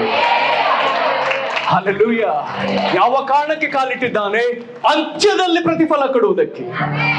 ಇಷ್ಟು ವರ್ಷ ನಿನ್ನ ಮೇಲೆ ಹೋರಾಡಿದ ಆ ದುರಾತ್ಮಗಳನ್ನ ನಿನ್ನಿಂದ ಓಡಿಸಿ ನಿನ್ನ ಜೀವಮಾನದಲ್ಲಿ ನೀನು ಕಾಣಬೇಕಾದ ಆಶೀರ್ವಾದವನ್ನ ನಿನ್ನ ಕಡ್ಡಾಯ ಅನುಭವಿಸೇ ತೀರುವಂತೆ, ನಿನ್ನ ಬಾಯಲ್ಲಿ ಬರುವಂತಹ ದುಃಖ ವೇದನೆಗಳು ಸ್ತುತಿಯಾಗಿ ಸಂತೋಷವಾಗಿ ಮಾರ್ಪಡಿಸುವಂತೆ ಆತನ ಅಂತ್ಯದಲ್ಲಿ ನಿನ್ನ ಬಳಿಗೆ ಬಂದಿದ್ದ. Hallelujah, hallelujah. ಯೇಸುವಿಗೆ ಹೇಳ್ರಿ, ಯೇಸುವೆ ನನ್ನ ಗೆರಸೇನರ ಸೀಮೆಗೆ ನಿನ್ ಬಾ ಕರ್ತನೇ, ಅಂತ್ಯದಲ್ಲಿ ಪ್ರತಿಫಲ ಕೊಡ್ಲಿಕ್ಕೆ ನನ್ನ ಬಳಿ ಬಾಪ. ಕೇಳ್ರಿ, ಸ್ವರವೆತ್ತಿ ಕೇಳ್ರಿ, ಅಂತ್ಯದಲ್ಲಿ ನನಗೂ ಪ್ರತಿಫಲ ಕೊಡ್ಲಿಕ್ಕೆ ಏನ್ ಕರ್ತನೆ ಬಾಪ. ಇಷ್ಟು ವರ್ಷ ಇದನ್ನ ನಾನು ಬಿಡುಗಡೆಗಾಗಿ ಬೇಡ್ತಾ ಇದ್ದೇನಲ್ಲ, ನನಗೆ ಬಿಡುಗಡೆ ಆಗ್ಲಿಲ್ಲ ಅಲ್ಲ, ಈಗ ನನಗೆ ಬಿಡುಗಡೆ ಬೇಕು ಸ್ವಾಮಿ, ದಯಮಾಡಿ ಸಹಾಯ ಮಾಡಪ್ಪ. ಹಲ್ಲೆಲೂಯಾ. ನನ್ನ ತಂದೆ ಜೀವಿತದಲ್ಲಿ ಇನ್ನೂ ಬಿಡುಗಡೆ ಇಲ್ಲವಲ್ಲ, ನನ್ನ ತಾಯಿಗೆ ಇನ್ನೂ ಬಿಡುಗಡೆ ಆಗ್ಲಿಲ್ಲವಲ್ಲ, ನನ್ನ ಅಣ್ಣ ತಮ್ಮನಿಗೆ ಬಿಡುಗಡೆ ಆಗ್ಲಿಲ್ಲವಲ್ಲ, ನನ್ನ ಅಕ್ಕ ತಂಗಿ ಬಿಡುಗಡೆ ಆಗ್ಲಿಲ್ವಲ್ಲ, ಸ್ವಾಮಿ ಸಹಾಯ ಮಾಡಪ್ಪ. ಬಂದಿ ಸ್ವಾಮಿ. ಒಬ್ಬ ಮನುಷ್ಯರ ಮೇಲೆ ಕನಿಕರ ತೋರಿದಂತೆ ನನಗೂ ಕನಿಕರ ತೋರ್ಲಿಕ್ಕೆ ಬನ್ನಿಯಪ್ಪ. ಕರ್ತನೇ ನಿನಗೆ ಸ್ತೋತ್ರ, ಕರ್ತನೇ ನಿನಗೆ ಸ್ತೋತ್ರ. ಯೇಸು ಕ್ರಿಸ್ತನ ಹೆಸರು ಬೇಡ್ತೇವೆ ನಮ್ಮ ತಂದೆ, ಆಮೆನ್. ಹಲ್ಲೆಲೂಯಾ. ಇನ್ನೊಂದು ಹೆಜ್ಜೆ ಮುಂದೆ ಹೋಗೋಣ. ಆತನ ಬಳಿಗೆ ಅನೇಕರು ಬಂದಿದ್ದಾರೆ. ಹೇಗೆ? ವಾಕ್ಯ ಹೇಳುತ್ತೆ, ಒಬ್ಬ ಕುಷ್ಠರೋಗಿ ಆತನ ಬಳಿಗೆ ಬಂದ. ಕುಷ್ಠರೋಗಿ ಬಂದ ಏನ್ ಮಾಡ್ದ? ಸ್ವಾಮಿ, ನನ್ನನ್ನ ಶುದ್ಧ ಮಾಡು ಅಂದ. ಅಥವಾ ಒಬ್ಬ ಕುರುಡ ಬಾರ್ತಿಮಾಯ ಯೇಸು ಸ್ವಾಮಿನ ದಾವಿದ ಕುಮಾರನೇ ಅಂತ ಕರೆದು ನನಗೆ ಕಣ್ಣು ಕೊಡುವಂತ ಅವನೇ ಪ್ರಾರ್ಥನೆ ಮಾಡಿದ. ಹಾಗಾದ್ರೆ ಕೆಲವರು ಬಂದು ಅವರೇ ಯೇಸುವಿನ ಬಳಿಗೆ ಬಂದು ಅವರೇ ಪ್ರಾರ್ಥನೆ ಮಾಡ್ಕೊಂಡು ಬಿಡುಗಡೆ ಹೊಂದ್ಕೊಂಡಿದ್ದಿದೆ. ಇನ್ನು ಕೆಲವ್ರನ್ನ ಗಮನಿಸಿದ್ರೆ, ಒಂದು ಹುಡುಗಿ ಸತ್ತು ಹೋಗ್ತಾಳೆ. ಆಗ ಆ ಹುಡುಗಿ ತಂದೆ ಯೇಸುವಿನ ಬಳಿಗೆ ಓಡಿ ಬರ್ತಾನೆ, ನನ್ ಮಗ್ಳಿಗೆ ತಾನೆ ಸತ್ತೋದ್ಲು, ನೀನ್ ಬಂದೆ ಎಬ್ಸ್ಬಾ ಅಂತ ಹೇಳಿ ಅವನ್ ಬೇಡ್ಕೊಂಡ. ಸಮಸ್ಯೆದಲ್ಲಿ ಹುಡುಗಿಯಲ್ಲಿ, ಆದ್ರೆ ಹುಡುಗಿಗಾಗಿ ಪ್ರಾರ್ಥನೆ ಮಾಡ್ಕೊಂಡಿದ್ಯಾರು? ತಂದೆ. ಹಾಗಾದ್ರೆ ಸಮಸ್ಯೆಲಿರೋರ್ಗಾಗಿ ಬೇರೊಬ್ರು ಬಂದು ಪ್ರಾರ್ಥನೆ ಮಾಡ್ಕೊಂಡು ಬಿಡುಗಡೆನ ಪಡ್ಕೊಂಡ್ರು. ಕೆಲವರು ಅವರೇ ಬಂದು ಪ್ರಾರ್ಥನೆ ಮಾಡ್ಕೊಂಡು ಬಿಡುಗಡೆ ಪಡ್ಕೊಂಡ್ರು. ಹಲ್ಲೆಲೂಯಾ. ಒಬ್ಬ ಹುಡುಗನಿಗೆ ಮೂರ್ಛಾ ರೋಗ, ಪಿಟ್ಸ್ ಅಂತ ಹೇಳ್ತೀವಲ್ಲ, ಮೂರ್ಛಾ ರೋಗ, ಎಪಿಲೆಪ್ಸಿ. ಅವನ್ ತಂದೆ ಬಂದು ನನ್ ಮಗನಿಗೆ ಬಿಡುಗಡೆ ಕೊಡು ಅಂತೇಳಿ ಅವನ್ ಬೇಡ್ಕೊಂಡ. ಇನ್ನೊಂದು ಹುಡುಗಿಗೆ ದೆವ್ವದ ಬಾಧೆ, ತಾಯಿ ಬಂದು ಕಾಡಿ ಕಾಡಿ ಕಾಡಿ ಯೇಸುನ ಬೇಡಿ ಕಡೆಗೆ ಯೇಸುವಿನಿಂದ ಬಿಡುಗಡೆ ಪಡ್ಕೊಂಡು ಹೋದ್ಲು. ಹಲ್ಲೆಲೂಯಾ. ಏನ್ ಹೇಳ್ತಿದ್ದೇನೆ, ಸಮಸ್ಯೆ ಇರುವ ಕೆಲವರು ಬಂದು ಯೇಸು ಹತ್ರ ಪ್ರಾರ್ಥನೆ ಮಾಡ್ಕೊಂಡ್ರು, ಬಿಡುಗಡೆ ಪಡ್ಕೊಂಡ್ರು. ಇನ್ನು ಕೆಲವ್ರ ಪರವಾಗಿ ಕೆಲವರು ಬಂದು ಪ್ರಾರ್ಥನೆ ಮಾಡಿ ಅವರ ಜನರಿಗೆ ಬೇಕಾದ ಬಿಡುಗಡೆ ಪಡ್ಕೊಂಡ್ರು. ಹಲ್ಲೆಲೂಯಾ. ಇನ್ನೊಂದು ವಿಚಿತ್ರ ಘಟನೆ ಇದೆ. ಒಬ್ಬ ಪಾರ್ಶ್ವರೋಗಿ ಸಾಯೋ ಸ್ಥಿತಿಯಲ್ಲಿ ಇದ್ದಾನೆ, ಅವನನ್ನು ಹೊತ್ಕೊಂಡು ಬಂದಿದ್ದಾರೆ. ಅದ್ರಲ್ಲಿ ಯಾರು ಹೊತ್ಕೊಂಡು ಬಂದ್ರಂತ ಎಲ್ಲೂ ಬರ್ದಿಲ್ಲ. ಮನೆಯವ್ರು ಹೊತ್ಕೊಂಡ್ ಬಂದ್ರ, ಸ್ನೇಹಿತರು ಹೊತ್ಕೊಂಡ್ ಬಂದ್ರ, ಪರಿಚಯದವ್ರು ಹೊತ್ಕೊಂಡ್ ಬಂದ್ರ, ಪರಿಚಯದವ್ರು ಹೊತ್ಕೊಂಡ್ ಬಂದ್ರ, ಏನು ಗೊತ್ತಿಲ್ಲ. ಒಟ್ಟಲ್ಲಿ ಯಾರೋ ಕರ್ಕೊಂಡ್ ಬಂದು ಗುಣ ಮಾಡಿಸ್ಕೊಂಡು ಕರ್ಕೊಂಡು ಹೋದ್ರು. ಹಲ್ಲೆಲೂಯಾ. ಎಲ್ಲಾ ಘಟನೆಗಳಿಗೆ ವಿಚಿತ್ರವಾಗಿ ಅರ್ಥವಾಗದ ರೀತಿಯಲ್ಲಿ ಈ ಘಟನೆ ಇದೆ. ಇಲ್ಲಿ 6826 ದೆವ್ವಗಳ ದಂಡಿನಿಂದ ಹಿಡಿಯಲ್ಪಟ್ಟ ಈ ಮನುಷ್ಯ ಅದನಲ್ಲ, ಇವನಿಗಾಗಿ ಯಾರೂ ಪ್ರಾರ್ಥನೆ ಮಾಡಿದ್ ಬರ್ದಿಲ್ಲ, ಅವನೂ ಪ್ರಾರ್ಥನೆ ಮಾಡಿಲ್ಲ. ಆದ್ರೆ ಅವನನ್ನ ಹುಡುಕಿಕೊಂಡು ಯೇಸು ಬಂದೇ ಬಿಟ್ಟ. Hallelujah, hallelujah. ಇದು ಯೇಸುವಿನ ಹೃದಯ. ಒಂದು ವೇಳೆ ನಿನಗೆ ಪ್ರಾರ್ಥನೆ ಮಾಡ್ಲಿಕ್ಕೆ ಗೊತ್ತಿದ್ದಲ್ಲಿ ಬಂದಿರಬಹುದು, ಅಥವಾ ನಿನ್ನ ಪರವಾಗಿ ಯಾರಾದ್ರೂ ಪ್ರಾರ್ಥಿಸುವವರಿದ್ದು ನೀನ್ ಇಲ್ಲಿ ಬಂದಿರಬಹುದು. ಒಂದ್ ವೇಳೆ ನಿನ್ ಬಳಿ ನಿನಗಾಗಿ ಪ್ರಾರ್ಥಿಸ್ಲಿಕ್ಕೆ ಯಾರೂ ಇಲ್ಲ, ನಿನ್ಗೂ ಪ್ರಾರ್ಥನೆ ಮಾಡ್ಲಿಕ್ಕೆ ಗೊತ್ತಿಲ್ಲ, ಹಾಗಿದ್ರೆ ನಿನ್ನ ಬಳಿಗೆ ಯೇಸು ನಿನ್ನನ್ನು ಹುಡುಕಿಕೊಂಡು ಆತನು ಬಂದೇ ಬರ್ತಾನೆ. ಹಲ್ಲೆಲೂಯಾ. ನಿನ್ನ ಬಳಿಗೆ ಆತನು ಬಂದದ್ದು ಯಾಕೆ? ಅಂತ್ಯದಲ್ಲಿ ಪ್ರತಿಫಲ ಕೊಡುವುದಕ್ಕಾಗಿ. ನಿನ್ನ ಜೀವಿತದಲ್ಲಿ ಆಗ್ಬೇಕಾದ ಆಶೀರ್ವಾದಗಳನ್ನ ಸೈತಾನ, ದೇವ ದುರಾತ್ಮಗಳು ಇಷ್ಟು ವರ್ಷ ತಡೆದುವಲ್ಲ, ಈಗ ನಿನ್ನ ಬಿಡುಗಡೆ ಕೊಡುವುದಕ್ಕಾಗಿ ಯೇಸು ಆತನು ಬಂದೇ ಬರುವ. ಕನಿಕರಿಸು, ಪ್ರಾರ್ಥಿಸದೇ ಇದ್ರು ನಿನಗೆ ಕನಿಕರ ತೋರುವುದಕ್ಕಾಗಿ ಬರುವ ದೇವರೆನ್ನುವಂತ ಒಂದು ಅದ್ಭುತವಾದ ಒಂದು ಉದಾಹರಣೆಯನ್ನ ನಮಗೆ ವಾಕ್ಯದಲ್ಲಿ ಬರೆದು ತೋರಿಸಿದ್ದಾರೆ. ಯೇಸುಗೆ ಸ್ತೋತ್ರ ಹೇಳೋಣ. ಕರೆದ್ರು ಬರ್ತಾನೆ, ಕರಿದಿದ್ರು ಬರುವಂತ ಈ ದೇವರಿಗೆ ಸ್ತೋತ್ರ ಹೇಳೋಣ. ಸ್ತೋತ್ರ ದೇವ್ರೆ, ನಾನು ಕರೆದ್ರು ಬರ್ತೀಯ, ನಾನು ಕರಿದಿದ್ರು, ನಿನ್ ಕರೀಲಿಕ್ಕೆ ಗೊತ್ತಿಲ್ಲದೆ ಇದ್ರು ನೀನ್ ಬರ್ತೀಯಲ್ಲಪ್ಪ, ನೀನೆಂತ ಒಳ್ಳೆ ದೇವ್ರು, ನಿನಗೆ ಸ್ತೋತ್ರಪ್ಪ, ಸ್ತೋತ್ರ. ಹಲ್ಲೆಲೂಯಾ. ಸರಿ, ಇನ್ನೊಂದು ಭಾಗಕ್ಕೆ ನಾವು ಸ್ವಲ್ಪ ಮುಂದೆ ಹೋಗೋಣ.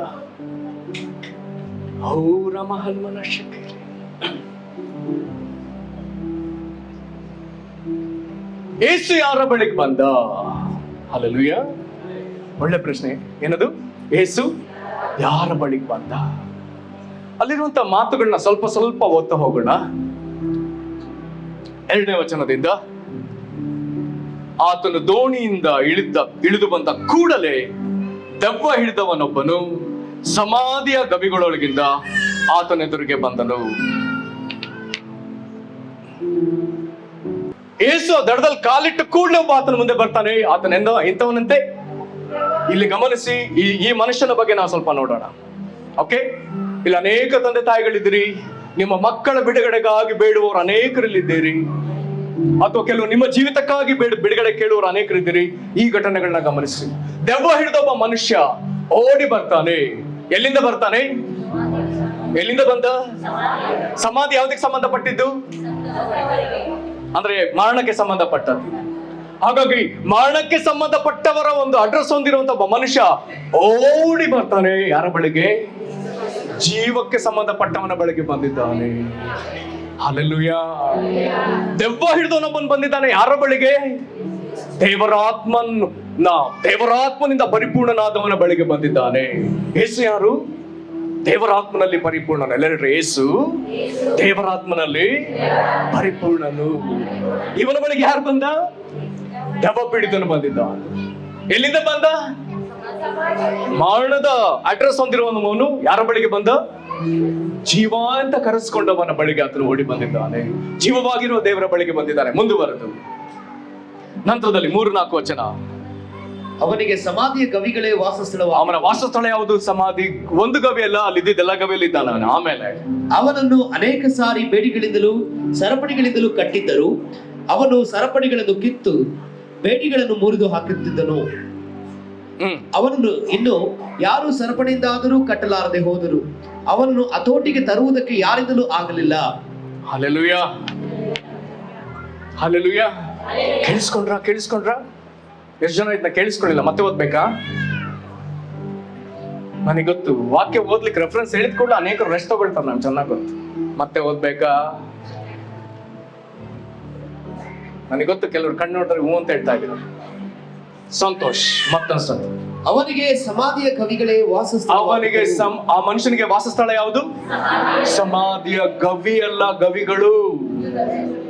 ಅಲ್ಲಿ ಎಷ್ಟು ಸಮಾಧಿ ಗವಿತೋ ಎಲ್ಲದ ಅವನಿಗೆ ವಾಸಸ್ಥಳ. Okay, next.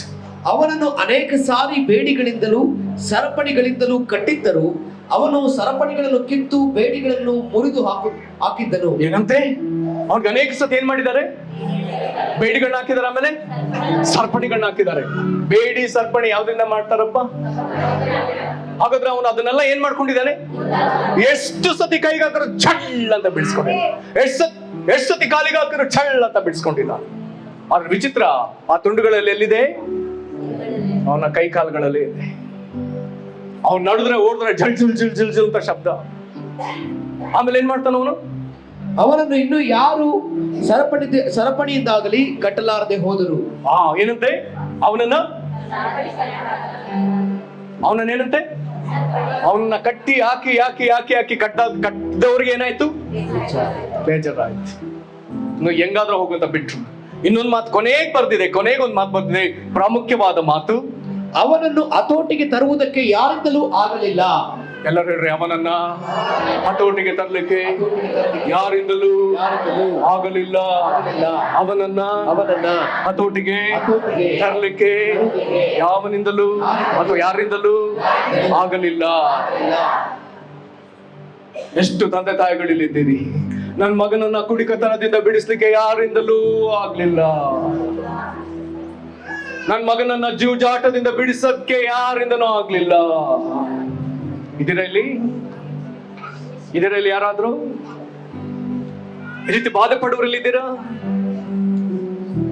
ಅಥವಾ ನನ್ನ ಮಕ್ಕಳಲ್ಲಿ ಇಂಥ ದುರಭ್ಯಾಸ ಇದೆ, ಅಥವಾ ನನ್ನಲ್ಲಿ ಇಂಥ ದುರಭ್ಯಾಸ ಇದೆ, ಇದನ್ನ ಬಿಡ್ಲಿಕ್ಕೆ ನಾನು ಪ್ರಯತ್ನ ಪಡ್ತೇನೆ, ನನಗೆ ಬಿಡುಗಡೆ ಆಗ್ತಾ ಇಲ್ಲ. ಅಥವಾ ನಮ್ಮ ಮಕ್ಕಳನ್ನ ಬಿಡುಗಡೆ ಮಾಡ್ಲಿಕ್ಕೆ ಪ್ರಯತ್ನ ಪಡ್ತಿದ್ದೇವೆ, ಯಾರಿಂದಲೂ ಆಗ್ತಾ ಇಲ್ಲ. ಪೊಲೀಸ್ ಕಂಪ್ಲೇಂಟ್ ಕೊಟ್ವಿ, ಒಂದ್ ಸರಿ ಆಗ್ತಿಲ್ಲ. ಕೇಸ್ ನಡೀತು, ಸರಿ ಆಗ್ತಿಲ್ಲ. ಡಾಕ್ಟರ್ ಹತ್ರ ತೋರಿಸಿದ್ವಿ, ಸರಿ ಆಗ್ತಿಲ್ಲ. ಯಾರಿಂದಲೂ ಸರಿ ಮಾಡ್ಲಾರ್ದ ಸಮಸ್ಯೆ ಯೇಸು ಕ್ರಿಸ್ತನ ಬಳಿಗೆ ಬರ್ಲಿ. ಯಾರಿಂದಲೂ ಹತೋಟಿಗೆ ತರಲಾರದ ಪರಿಸ್ಥಿತಿ ಯೇಸು ಕ್ರಿಸ್ತನ ಬಳಿಗೆ ಬರ್ಲಿ. ಕರ್ತನಲ್ಲಿ ಪ್ರೀತಿಯುಳ್ಳ ದೇವ ಜನರೇ, ಇಲ್ಲಿ ಯಾರಿಂದಲೂ ಸರಿ ಮಾಡ್ಲಿಕ್ಕೆ ನನಗೂ ನನ್ನ ಸರಿ ಮಾಡ್ಕೊಳ್ಲಿಕ್ಕೆ ಆಗ್ತಿಲ್ಲ, ಅಥವಾ ಇತರರು ನನ್ನನ್ನು ಸರಿ ಮಾಡ್ಲಿಕ್ಕೆ ಆಗ್ತಿಲ್ಲ, ಅಥವಾ ನನ್ನ ಮಕ್ಕಳನ್ನು ನಾವು ಸರಿ ಮಾಡ್ಲಿಕ್ಕೆ ಆಗ್ತಿಲ್ಲ, ಅಥವಾ ಇತರರು ಸರಿ ಮಾಡ್ಲಿಕ್ಕೆ ಆಗ್ತಿಲ್ಲ. ಡಾಕ್ಟರ್ ಕೈಲಿ ಆಗ್ತಿಲ್ಲ, ಪೊಲೀಸ್ ಕೈಲಿ ಆಗ್ತಿಲ್ಲ, ರೌಡಿಗಳ ಕೈಲಿ ಆಗ್ತಿಲ್ಲ, ಅವ್ರ ಕೈಲಿ ಇವ್ರ ಕೈಲಿ ಯಾರ ಕೈಲಿ ಆಗ್ತಿಲ್ಲ ಅನ್ನೋದಾದ್ರೆ, ನಾವು ನಮ್ಮ ಮಕ್ಕಳನ್ನ ಈಗ ಕೈಗಳು ತಕ್ಕೊಂಡು ಯೇಸುವೆ ನೀನ್ ಸರಿ ಮಾಡಪ್ಪ ಅಂತ ಒಪ್ಪಿಸಿಕೊಡೋಣ. ಒಪ್ಪಿಸಿಕೊಡ್ರಿ. ನಿಮ್ಮವ್ರು ಯಾರಿನ್ನೂ ಸರಿ ಆಗ್ಲಿಲ್ವೋ, ನಿಮ್ಮ ಯಜಮಾನರಿಂದ ಸರಿ ಆಗ್ಲಿಲ್ವೋ, ಯೇಸುಗೆ ಒಪ್ಪಿಸಿಕೊಡ್ರಿ.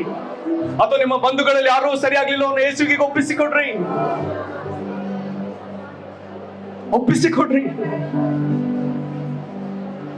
ನಿಮ್ಮ ಜೀವಿತವು ನೀವೇ ಯೇಸುಗೆ ಒಪ್ಪಿಸಿಕೊಡ್ರಿ. ಅಥವಾ ನಿಮ್ಮ ಕುಟುಂಬದ ಒಂದು ಸಮಸ್ಯೆ ಸರಿನೇ ಆಗ್ತಿಲ್ಲ, ಯೇಸುಗೆ ಒಪ್ಪಿಸಿಕೊಡ್ರಿ.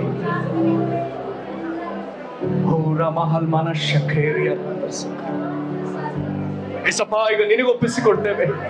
ನೀನು ಮಾತ್ರ ನಿರೀಕ್ಷೆ, ನಿನ್ನ ಮೇಲೆ ಮಾತ್ರ ನನ್ನ ನಿರೀಕ್ಷೆ. ಆ ಗೆನಸೇಂದ್ರ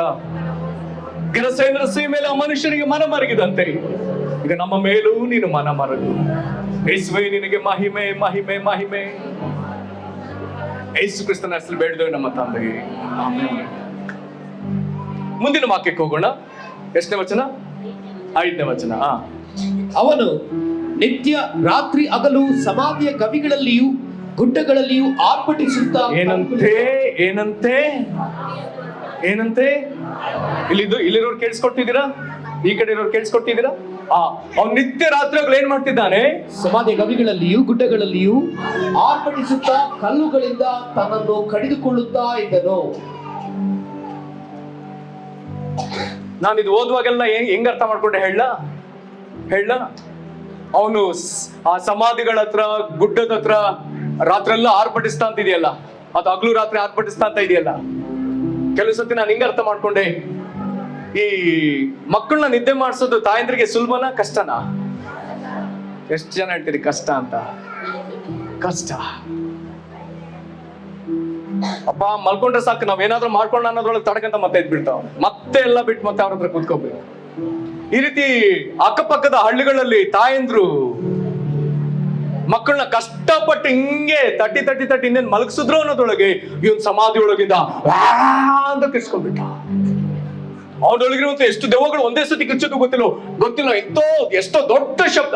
ಅವ್ನ್ ಕಿರ್ಚಿದ್ ಕೂಡ್ಲೆ ಅಲ್ಲಿ ಅಕ್ಕಪಕ್ಕದ ನಾಯಿಗಳೆಲ್ಲ ಅವುಗಳು ಓ ಅಂತ ಸ್ಟಾರ್ಟ್ ಮಾಡ್ಕೊಂಡು ಮನೇಲಿರೋ ಮಗು ಏನಾಯ್ತು?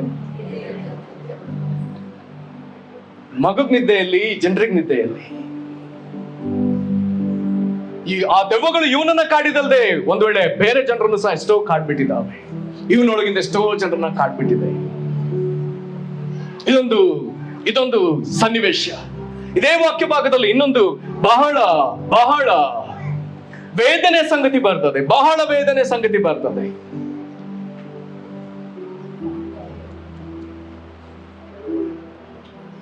ಹಲ್ಲೆಲೂಯಾ. ಕೇಳಿಸ್ಕೊಳ್ತಿದ್ದೀರಾ? ಇನ್ನೊಂದು ವೇದನೆ ಸಂಗತಿ ಬರ್ತದೆ.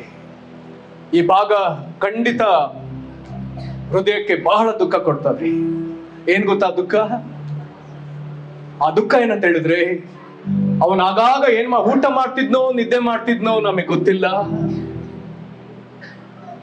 ಆದ್ರೆ ಆಗಾಗ ಕಲ್ಲನ್ನ ತಕ್ಕೊಂಡು ತನ್ನ ಮೈಯನ್ನ ಎಲ್ಲಿ ಬೇಕೋ ಅಲ್ಲಿ ಜಜ್ಜಿಕೊಳ್ತಿದ್ದ. ಕೇಳಿಸ್ಕೊಂಡ್ರ? ಏನ್ ಮಾಡ್ತಿದ್ದ? ಕಲ್ ತಕೊಂಡು ಎಲ್ ಬೇಕೋ ಅಲ್ಲಿ ಜಜ್ಕೊಂಡ. ಅವನೆಲ್ಲಿ ಜಜ್ಕೊಂಡು ಅಲ್ಲಿ ಚರ್ಮ ಮಾಂಸಖಂಡಗಳು ಜಜ್ಜಲ್ಪಟ್ಟಿದೆ, ಎಲ್ಲ ಕೊಯ್ದುಕೊಂಡಿದೆ, ಅಲ್ಲೆಲ್ಲಾ ರಕ್ತ ಸೋರ್ತಾ ಇದೆ. ಈ ರೀತಿ ಅವನ ದೇಹದಲ್ಲಿ ಹಳೇ ಗಾಯಗಳು, ಹೊಸ ಗಾಯಗಳು. ಎಲ್ಲಿ ಅಂತ ಹೇಳಿಕ್ ಸಾಧ್ಯವಿಲ್ಲ. ತಲೆಯಲ್ಲಿ ಎಷ್ಟೋ ಗಾಯಗಳು, ಭುಜದ ಮೇಲೆ ಎಷ್ಟೋ ಗಾಯಗಳು, ತೋಳುಗಳಲ್ಲಿ ಎಷ್ಟೋ ಗಾಯಗಳು, ಕೈಗಳಲ್ಲಿ ಗಾಯ, ಹೊಟ್ಟೆ, ಬೆನ್ನು, ಸೊಂಟ, ತೊಡೆ, ಕಾಲು, ಪಾದ, ಹೀಗೆ ಎಲ್ಲಾ ಭಾಗಗಳಲ್ಲಿ ಗಾಯ ಗಾಯ ಗಾಯ ಗಾಯ ಗಾಯ. ಹಾಗಾದ್ರೆ ಒಬ್ಬ ಮನುಷ್ಯನೊಳಗೆ ದುರಾತ್ಮ ಇದ್ರೆ ಅದು ಅವನ ಜೀವನವನ್ನ ಹೀಗೆ ಪೀಡಿಸ್ತದೆ ಎಂಬುದಕ್ಕೆ ಒಂದು ಗುರುತು. ಯಾರೊಳಗೆ ದೆವ್ವ ಇದೆಯೋ ಆ ಮನುಷ್ಯ ತನಗೆ ತಾನೇ ನಷ್ಟ ಮಾಡಿಕೊಳ್ತಾನೆ. ಅರ್ಥ ಆಗ್ತಿದೆಯಾ? ಒಬ್ಬನೊಳಗೆ ದುರಾತ್ಮ ಇದ್ರೆ ಅದು ಅವನನ್ನೇ ನಾಶ ಮಾಡಿಕೊಳ್ಳುವ ಹಾಗೆ ಅವನನ್ನ ಪ್ರಚೋದಿಸ್ತದೆ. ನಾನು ಕೆಲವು ಯವನಸ್ಥರನ್ನು ನೋಡಿದ್ದೇನೆ. ಅವ್ರಿಗೇನಾದ್ರೂ ಜಿಗುಪ್ಸೆ, ವೇದನೆ ಆದ್ರೆ ಕೆಲವರು ಚಾಕುನೋ ಬ್ಲೇಡೋ ತಗೊಂಡು ಮೈ ಯಾವುದೋ ಭಾಗವನ್ನ ಸುಮ್ಮನೆ ಸರ ಸರ ಸರ ಸರ ಸರ ಕೊಯ್ಕೊಳ್ತಾರೆ. ನೀವು ನೋಡಿದ್ದೀರಂತವನ್ನ, ಕೇಳಿದ್ದೀರಾ? ಎಲ್ಲಿಂದ ಬಂತ ಮನಸ್ಸು?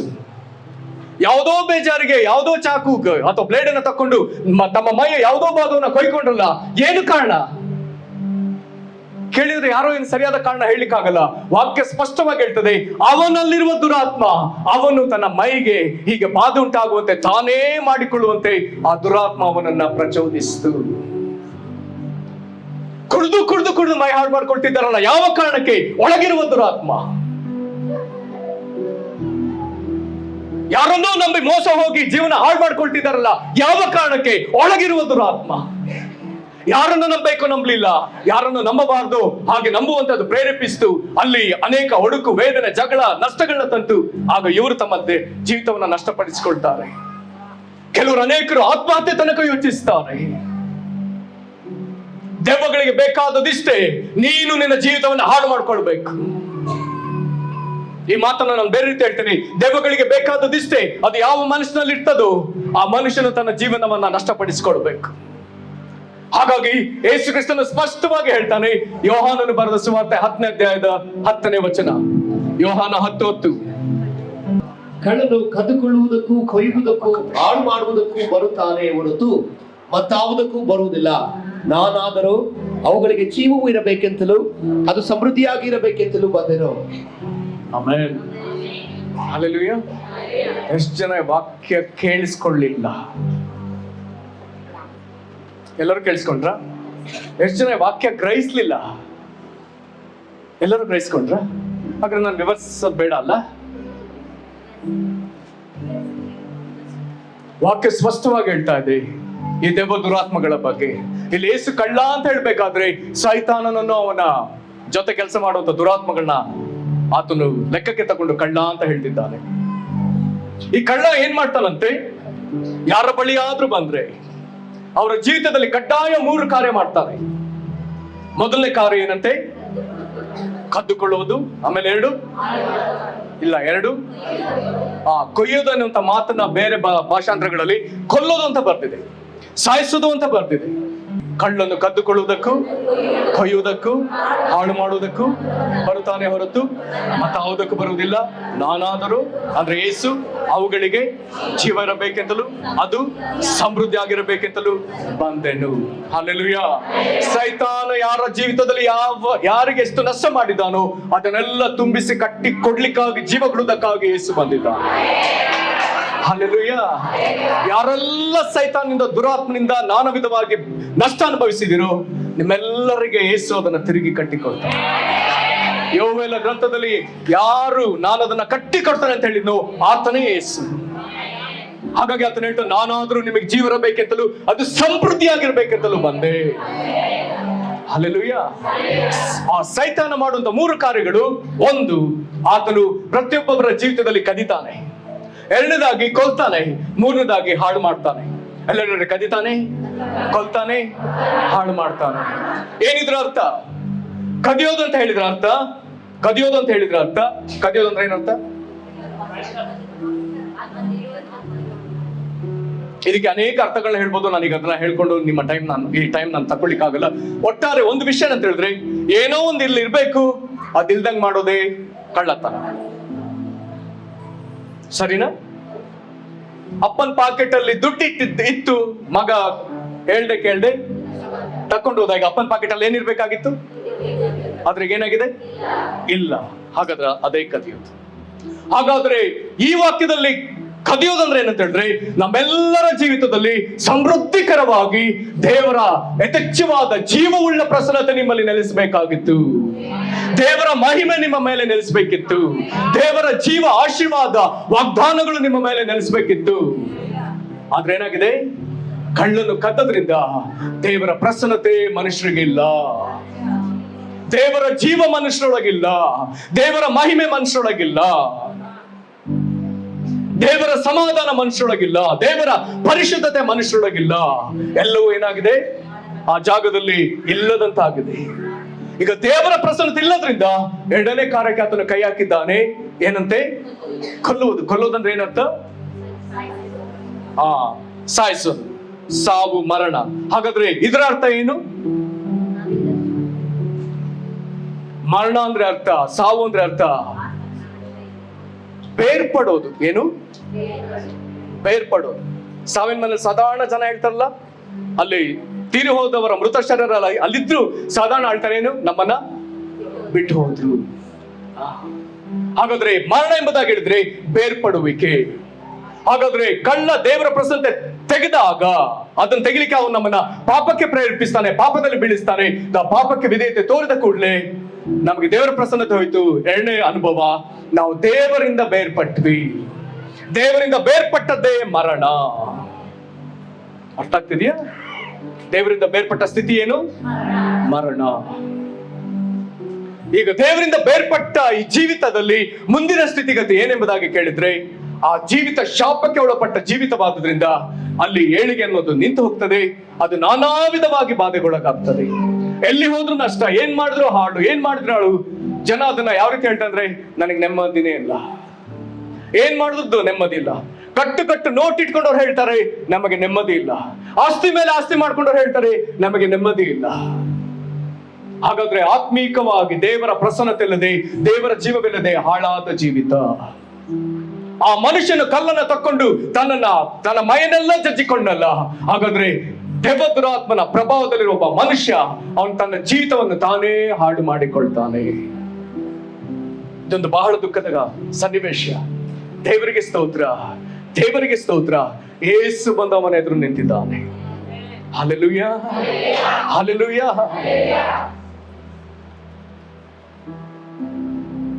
ನಾವೆಲ್ಲರೂ ನಮ್ಮ ಎದುರು ಬಂದ ಯೇಸುವನ್ನು ನೋಡಿ ಹೇಳೋಣ, ನೀಡಿ ಸ್ವಾಮಿ ನಿನ್ನ ಶಾಂತಿ ಪ್ರೀತಿ. ಹೇಳೋಣ, ನೀಡಿ ಸ್ವಾಮಿ ನಿನ್ನ ಶಾಂತಿ ಪ್ರೀತಿ. ಸೆಮ್ಸ್ಗೆ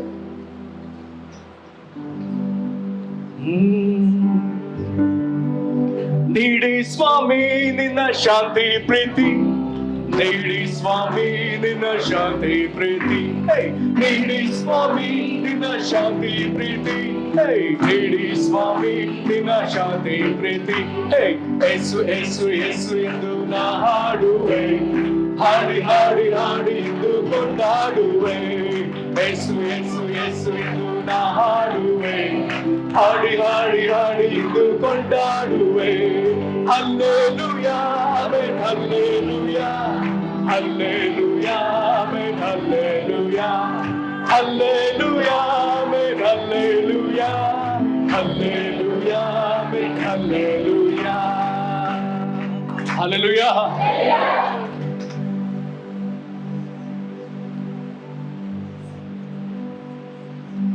ಯೇಸುವನನ್ನ ನೋಡಿದಾಗ ಯೇಸುಗೆ ಏನಾಗಿರಬಹುದು?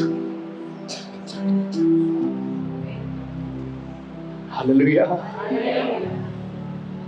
ಈ ಭಾಗವನ್ನ ಓದುವಾಗೆಲ್ಲ, ನೆನೆಸುವಾಗೆಲ್ಲ ನನ್ನೊಳಗೆ ಬರುವಂತ ಒಂದು ವಿಷಯವನ್ನ ನಾನು ನಿಮ್ಮೊಂದಿಗೆ ವಿವರಿಸ್ತೇನೆ. ಈ ಭಾಗ ಓದುವಾಗೆಲ್ಲ ನನಗಿದು ಮನಸ್ಸಿಗೆ ಬರ್ತದೆ. ಇಂತಹ ಮನುಷ್ಯನನ್ನು ನೋಡಿದಾಗ ಯೇಸುವಿಗೆ ತನ್ನ ಆಂತರ್ಯದಲ್ಲಿ ಏನಾಗಿರಬಹುದು? ವಾಕ್ಯ ಹೇಳ್ತದೆ, ಮತ್ತಾಯ 8:17 ವಚನ. ಮತ್ತಾಯ 8:17. ಇದರಿಂದ ನಮ್ಮ ಬೇನೆಗಳನ್ನು ತಾನೇ ತೆಗೆದುಕೊಂಡು ನಮ್ಮ ರೋಗಗಳನ್ನು ಹೊತ್ತುಕೊಂಡನು ಎಂದು ಯೆಶಾಯನೆಂಬ ಪ್ರವಾದಿಯಿಂದ ಹೇಳಿರುವ ಮಾತು ನೆರವೇರಿತು. ಹಲ್ಲೆಲೂಯಾ. ಯಾರ್ಯಾರು ಕೇಳಿಸ್ಕೊಳ್ಳಿಲ್ಲ, ಓದ್ಲಿಲ್ಲ ಅವರಿಗೆ ಮತ್ತೊಂದ್ಸತಿ ಮತ್ತಾಯ 8:17. ಇದರಿಂದ ನಮ್ಮ ಬೇನೆಗಳನ್ನು ತಾನೇ ತೆಗೆದುಕೊಂಡು ನಮ್ಮ ರೋಗಗಳನ್ನು ಹೊತ್ತುಕೊಂಡನು ಎಂದು ಯೆಶಾಯನೆಂಬ ಪ್ರವಾದಿಯಿಂದ ಹೇಳಿರುವ ಮಾತು ನೆರವೇರಿತು. ಏನಂತೆ? ಯೇಸು ಏನ್ ಮಾಡಿದ್ನಂತೆ? ಏನ್ ಮಾಡಿದ್ನಂತೆ? ಆತನು ನಮ್ಮ ಬೇನೆಗಳನ್ನ ತಾನೇ ತೆಗೆದುಕೊಂಡು, ಆಮೇಲೆ ನಮ್ಮ ರೋಗಗಳನ್ನ ತಾನೇ ಹೊತ್ತುಕೊಂಡನು. ಓದಿದ್ರೆಲ್ಲರೂ? ಕೇಳಿಸ್ಕೊಂಡ್ರ? ವಾಕ್ಯ ತಿಳಿದವರಿಗೆ ಅಥವಾ ಸೇವಕರಿಗೆ ನಾನು ಈ ಕೆಲವು ಮಾತುಗಳೊಂದಿಗೆ ನಾನು ನಿಮ್ಮ ಸಂಗಡ ಬರ್ತೇನೆ. ನಾನು ಆರಂಭದಲ್ಲಿ ತಿಳ್ಕೊಂಡಿದ್ದೆ, ಯೇಸು ನಮ್ಮೆಲ್ಲಾ ಬಾಧೆಗಳನ್ನ, ನಮ್ಮೆಲ್ಲಾ ರೋಗಗಳನ್ನ, ನಮ್ಮೆಲ್ಲಾ ಸಂಕಟಗಳನ್ನ ಆತನು ಶಿಲುಬೆಗೆ ಹೋಗುವ ಹಂತದಲ್ಲಿ ತನ್ನ ಮೇಲೆ ತೆಗೆದುಕೊಂಡ ಅಂತ ಹೇಳಿ ನಾನು ಹಾಗೇ ತಿಳ್ಕೊಂಡಿದ್ದೆ. ಕಾರಣ ಯೆಶಾಯ 53 ಓದಿದ್ರೆ ಯೇಸುವಿನ ಶಿಲುಬೆಯನ್ನ ವಿವರಿಸುವಾಗ ಯೆಶಾಯ ಮೊದಲೇ ಪ್ರವಾದಿಸ್ತಾನೆ, ಯೇಸು ನಮ್ಮ ರೋಗಗಳನ್ನ, ಸಂಕಟಗಳನ್ನ, ಶಿಕ್ಷೆಗಳನ್ನೆಲ್ಲ ತಾನೇ ತೆಗೆದುಕೊಂಡ. ಯೆಶಾಯ ಹೇಳ್ತಾನೆ, ಅವನು ಹೊತ್ತವರೇ ನಮ್ಮ ಸಂಕಟವೇ ಹೌದು. ಹಾಗಾಗಿ ಶಿಲುಬೆ ಸಮಯಕ್ಕೆ ಅದನ್ನ ತಕ್ಕೊಂಡ.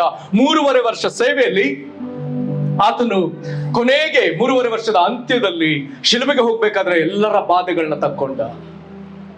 ಆದ್ರೆ ಮತ್ತಾಯ ಸುವಾರ್ತೆ ಓದ್ಬೇಕಾದ್ರೆ 8ನೇ ಅಧ್ಯಾಯ ಓದ್ಬೇಕಾದ್ರೆ ಅದು ಆತನ ಸೇವೆಯ ಆರಂಭ. ಅದು ಗಲಿಲಾಯ ಸೀಮೆಯ ಸೇವೆ, ಕಪೆರ್ನೌಮಿನ ಸೇವೆ. ಆತನು ಈ ಸೇವೆಯ ಆರಂಭದಲ್ಲಿಯೇ ಯಾವುದೇ ರೋಗಿ ಬಂದ್ರೆ ಆತನವನ್ನ ನೋಡಿ, ಮಗನೇ ನೀನ್ ಇಂಥ ಬಾಧೆಲಿ ಇದೆಯಾ, ಹಾಗಾದ್ರೆ ನಿನ್ನ ಈ ಬಾಧೆ ನನ್ನ ಮೇಲೆ ಇರ್ಲಿ, ನೀನೀಗ ಕೂಡ ಹೊಂದು. ಮಗನೇ ನೀನ್ ಈ ಬಾಧೆಲಿ ಇದೆಯಾ, ಇದು ನನಗಿರ್ಲಿ, ನೀನ್ ಕೂಡ ಹೊಂದು. ಅಯ್ಯೋ ನೀನ್ ಇಂಥ ಮಾನಸಿಕ ಬಾಧೆಲಿ ಇದೆಯಾ, ಅದು ನನಗಿರ್ಲಿ, ಈಗ ನೀನ್ ನನ್ನ ಸಮಾಧಾನ ತಕ್ಕೋ. Hallelujah, hallelujah. ಮನಸ್ಸಿನಲ್ಲಿ ಬಾಧೆ ಪಡುವ ಪ್ರತಿಯೊಬ್ಬರಿಗೆ ನಾನು ಹೇಳ್ತೇನೆ, ಯೇಸು ನಮ್ಮ ಸಂಕಟಗಳನ್ನ ಹೊತ್ತಿದ್ದಾನೆ. ಆಮೆನ್. ಯಾರೇ ಬಾಧೆ ಪಡುವರ ಎದುರುಗಡೆ ಬಂದ್ರೆ ಆತನು, ಅಯ್ಯೋ ನನ್ನ ಮಗನೇ, ಅಯ್ಯೋ ನನ್ನ ಮಗಳೇ, ಈ ಬಾಧೆ ನನಗಿರಲಿ. ಕೂಡಲೇ ಆತನೊಬ್ಬ ಯವನಸ್ಥ, ಆ ಸಣ್ಣ ಪ್ರಾಯಕ್ಕೆ ಆತನು ಈ ಲೋಕದ ಮೋಜು ಮಸ್ತಿ ಮಜಾ ಅಂತೇಳಿ ಇರ್ಬೇಕಾದವನು. ಯೇಸು ಆ ರೀತಿ ಬಾಳದೆ ತಂದೆ ನನಗೆ ಕಳಿಸಿಕೊಟ್ಟದ್ದು ನಾನು ತಂದೆ ಹೇಳಿದ ಮಾತು, ತಂದೆ ಕಾರ್ಯ, ತಂದೆ ಸ್ವಸ್ಥತೆಯನ್ನ ಜನರಿಗೆ ತಲುಪಿಸ್ಬೇಕಂತೇಳಿ ಹಗಲು ರಾತ್ರಿ ಪ್ರಯಾಣಿಸ್ದ. ಪ್ರತಿದಿನ ಹಳ್ಳಿ ಹಳ್ಳಿಗೆ, ಊರು ಊರಿಗೆ ಹೋಗ್ತಾ ಅಲ್ಲಿರುವ ಜನರನ್ನೆಲ್ಲ ಗುಣಪಡಿಸ್ತಾ, ಅಲ್ಲಿರುವಂತ ದೆವ್ವಪೀಡಿತರನ್ನೆಲ್ಲ ಬಿಡುಗಡೆ ಮಾಡ್ತಾ ಆತನು ಜನರ ಸಂಕಟಗಳನ್ನೆಲ್ಲ ತನ್ನ ಶರೀರಕ್ಕೆ ತಕ್ಕೊಳ್ತಾ ಇದ್ದಾನೆ. ತನ್ನ ಮೇಲೆ ಆತನು ತಕ್ಕೊಳ್ತಾ ಇದ್ದಾನೆ. ಹಲ್ಲೆಲೂಯಾ. ಈ ದಿನವೂ ಆತನು ನಿಮ್ಮ ಬಾಧೆಗಳನ್ನ ತನಗೆ ತಕ್ಕೊಳ್ತಿದ್ದಾನೆ. ಕಲ್ವಾರಿ ಶಿಲುಬೆಯಲ್ಲಿ ನಿಮ್ಮ ಬಾಧೆಗಳನ್ನ ಆತನು ತಕ್ಕೊಂಡಿದ್ದಾನೆ. Amen, amen. ರೋಗಿಗಳಿಗೆ ಬೇಡ್ಲಿಕ್ಕೆ ನನ್ನ ಬಳಿ ಒಂದು ನಿರ್ದಿಷ್ಟವಾದ ಕಾರಣ ಇದೆ. ಬಾಧೆ ಪೀಡಿತರಿಗೆ ಬೇಡ್ಲಿಕ್ಕೆ ನನ್ನ ಬಳಿ ನಿರ್ದಿಷ್ಟವಾದ ನ್ಯಾಯಬದ್ಧವಾದ ಕಾರಣವಿದೆ. ಒಮ್ಮೆ ಒಬ್ರು ನನಗೆ ಫೋನ್ ಮಾಡಿದ್ರು. ಒಬ್ಬ ಸೇವಕರು, ಅವರ ಹಳ್ಳಿಯಲ್ಲಿ ಕೃಷ್ಣಪ್ಪ ಎನ್ನುವಂತ ಒಬ್ಬ ಲಂಬಾಣಿ ತಾತ, ಅವರಿಗೆ ಗ್ಯಾಂಗ್ರೀನ್ ಕಾಯಿಲೆ ಗೊತ್ತಾ, ಕಾಲು ಕೊಳಿತದಲ್ಲ, ಆ ಕಾಯಿಲೆ ಬಂದು ಈಗಾಗಲೇ ಮೊಣಕಾಲ್ಗಿಂತ ಮೇಲೆ ಕಡ್ದಾಗಿದೆ. ಆದ್ರೆ ಇನ್ನೊಂದು ಕಾಲಿಗೂ ಅದು ಆ ಬಾಧೆ ಏರಿ ಹೊಟ್ಟೆ ತನಕ ಬಂದಿದೆ. ಆ ಗಾಯಗಳು ಅಲ್ಲಲ್ಲಿ ಬಿರುಕಾಗಿದೆ. ಅದರೊಳಗೆ ಹುಳಗಳು ಓಡಾಡ್ತಾ ಇದೆ. ಎಂತ ಬಾಧೆ ಅಂತ ಹೇಳಿದ್ರೆ, ಅವ್ರನ್ನ ಮನೆಯೊಳಗೆ ಮಲಗಿಸಿದ್ದಾರೆ ಹಳ್ಳಿಯಲ್ಲಿ. ಆದ್ರೆ ಅವರ ಮನೆ ಎದುರು ರಸ್ತೆಯಲ್ಲಿ ಯಾರು ಓಡಾಡ್ಲಿಕ್ಕಾಗಲ್ಲ. ಅಜ್ಜನಿಗೆ ಎದ್ದೊಳ್ಲಿಕ್ಕಾಗಲ್ಲ, ಏನು ಮಾಡ್ಲಿಕ್ಕಾಗಲ್ಲ. ಅಜ್ಜಿ ಮಾತ್ರ ಪಕ್ಕದಲ್ಲಿದ್ದು ತನ್ನ ಗಂಡನ ಸೇವೆ ಯಥಾರ್ಥವಾಗಿ ಮಾಡ್ತಿದ್ದಾರೆ. ಅಜ್ಜನಿಗಾಗಿ, ತನ್ನ ಯಜಮಾನರಿಗಾಯ್ತಂತ ವೇದನೆ ಪಡ್ತಿದ್ದಾರೆ. ಅಜ್ಜಿ ಮಾತ್ರ ಪಕ್ಕದಲ್ಲಿ ಇರ್ಲಿಕ್ಕಾಗತ್ತೆ.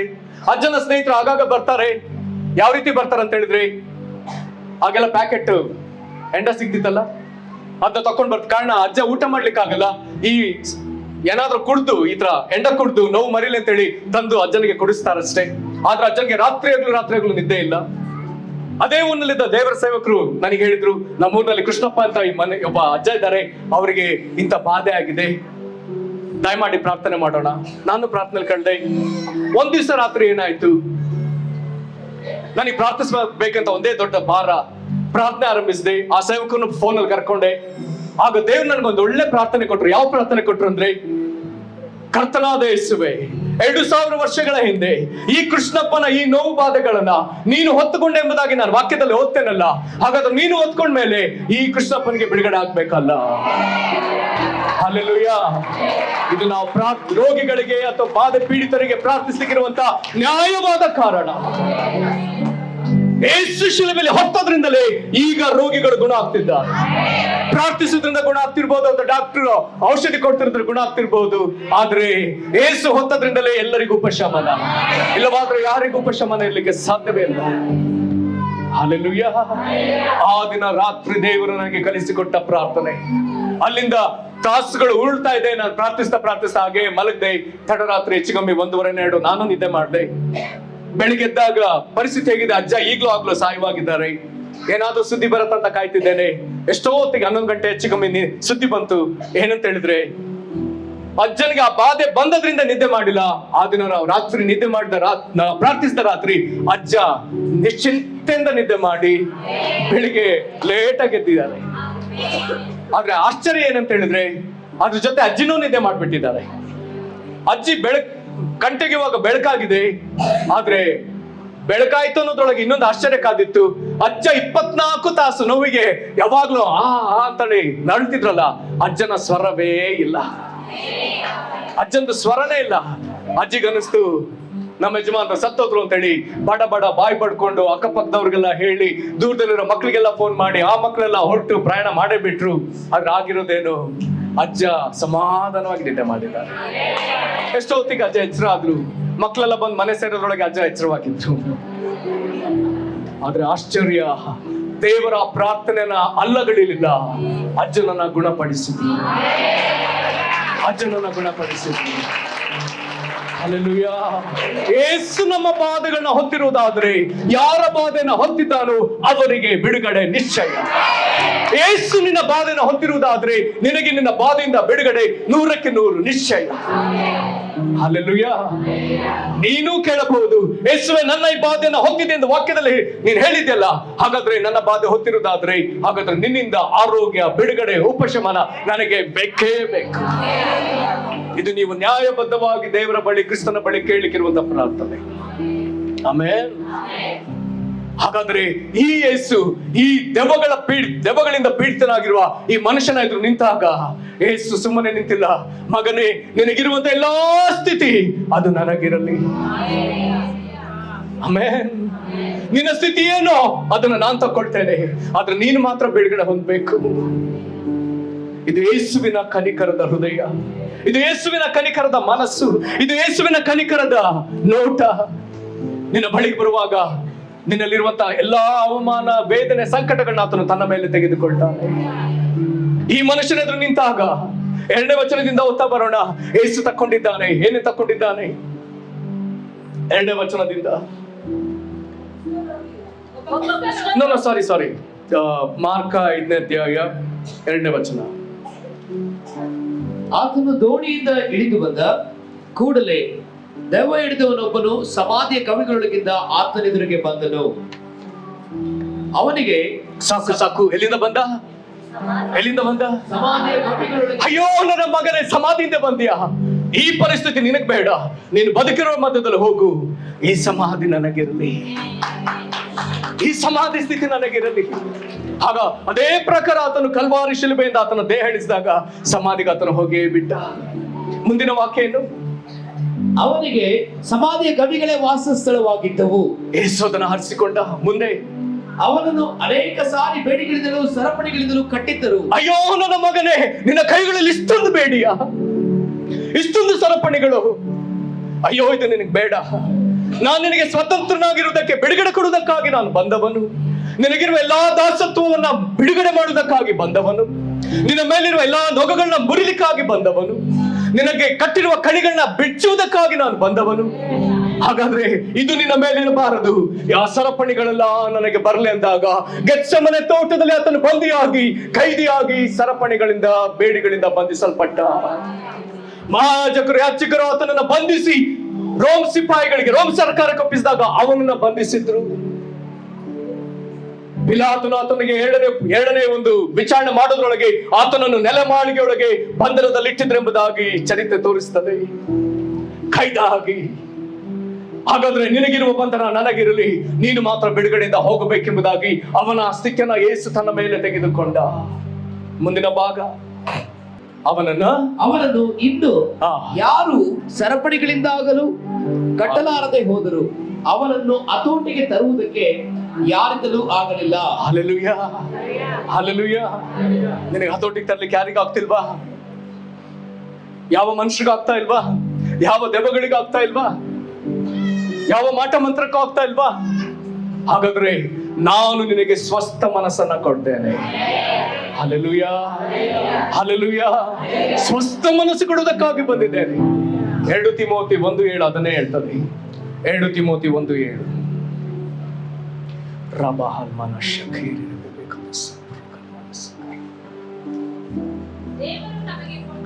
ದೇವರು ನಮಗೆ ಕೊಟ್ಟಿರುವ ಆತ್ಮನು ಬಲ, ಪ್ರೀತಿ, ಶಿಕ್ಷಣಗಳ ಆತ್ಮವೇ ಹೊರತು ಹೇಳ್ತನದ ಆತ್ಮ ಅಲ್ಲ. ಎಲ್ಲರೂ ಹೇಳ್ರಿ, ದೇವರು ನಮಗೆ, ಎಲ್ಲರೂ ಹೇಳ್ರಿ, ದೇವರು ನನಗೆ ಕೊಟ್ಟಿರುವ ಆತ್ಮ ಬಲ, ಪ್ರೀತಿ, ಸ್ವಸ್ಥ ಮನಸ್ಸಿನ ಆತ್ಮ. ನೀವು ಏನನ್ನ ಇಲ್ಲಿ ಕನ್ನಡದಲ್ಲಿ ಶಿಕ್ಷಣ ಅಂತ ಓದಿದ್ರು, ಅದನ್ನ ಕೆಲವು ಭಾಷಾಂತರಗಳಲ್ಲಿ ಸ್ಪಿರಿಟ್ ಆಫ್ ಸೌಂಡ್ ಮೈಂಡ್ ಎಂಬುದಾಗಿ ಹೇಳಿದೆ. ಹಾಗಾಗಿ ಸ್ವಸ್ಥ ಮನಸ್ಸಿನ ಆತ್ಮ. ಹಲ್ಲೆಲೂಯಾ. ಸ್ವಸ್ಥ ಮನಸ್ಸಿರೋನು ಸಮಾಧಿಯಲ್ಲಿ ಇರ್ತಾನ, ಮನೇಲಿ ಇರ್ತಾನ? ಆಮೆನ್. ಹಾಗಾದ್ರೆ ಇದನ್ನೇ ನಾನು ನಿನಗೆ ಕೊಡ್ಲಿಕ್ಕೆ ಬಂದವನು. ಆದ್ರೆ ನೀನು ಅನುಭವಿಸ್ತಿರೋ ಸ್ಥಿತಿ ನನಗಿರ್ಲಿ. ಯಾವುದು ನಿನ್ನನ್ನ ಸರಿ ಮಾಡ್ಲಿಕ್ಕಾಗಲ್ಲ, ನಾನು ನಿನ್ನನ್ನ ಸರಿ ಮಾಡ್ತೇನೆ. ಹಾಗಾದ್ರೆ ಈ ಬಾಧೆ ನನಗಿರ್ಲಿ, ನನ್ನದನ್ನ ನೀನು ತಕ್ಕೋ. ಮುಂದಿನ ವಚನ,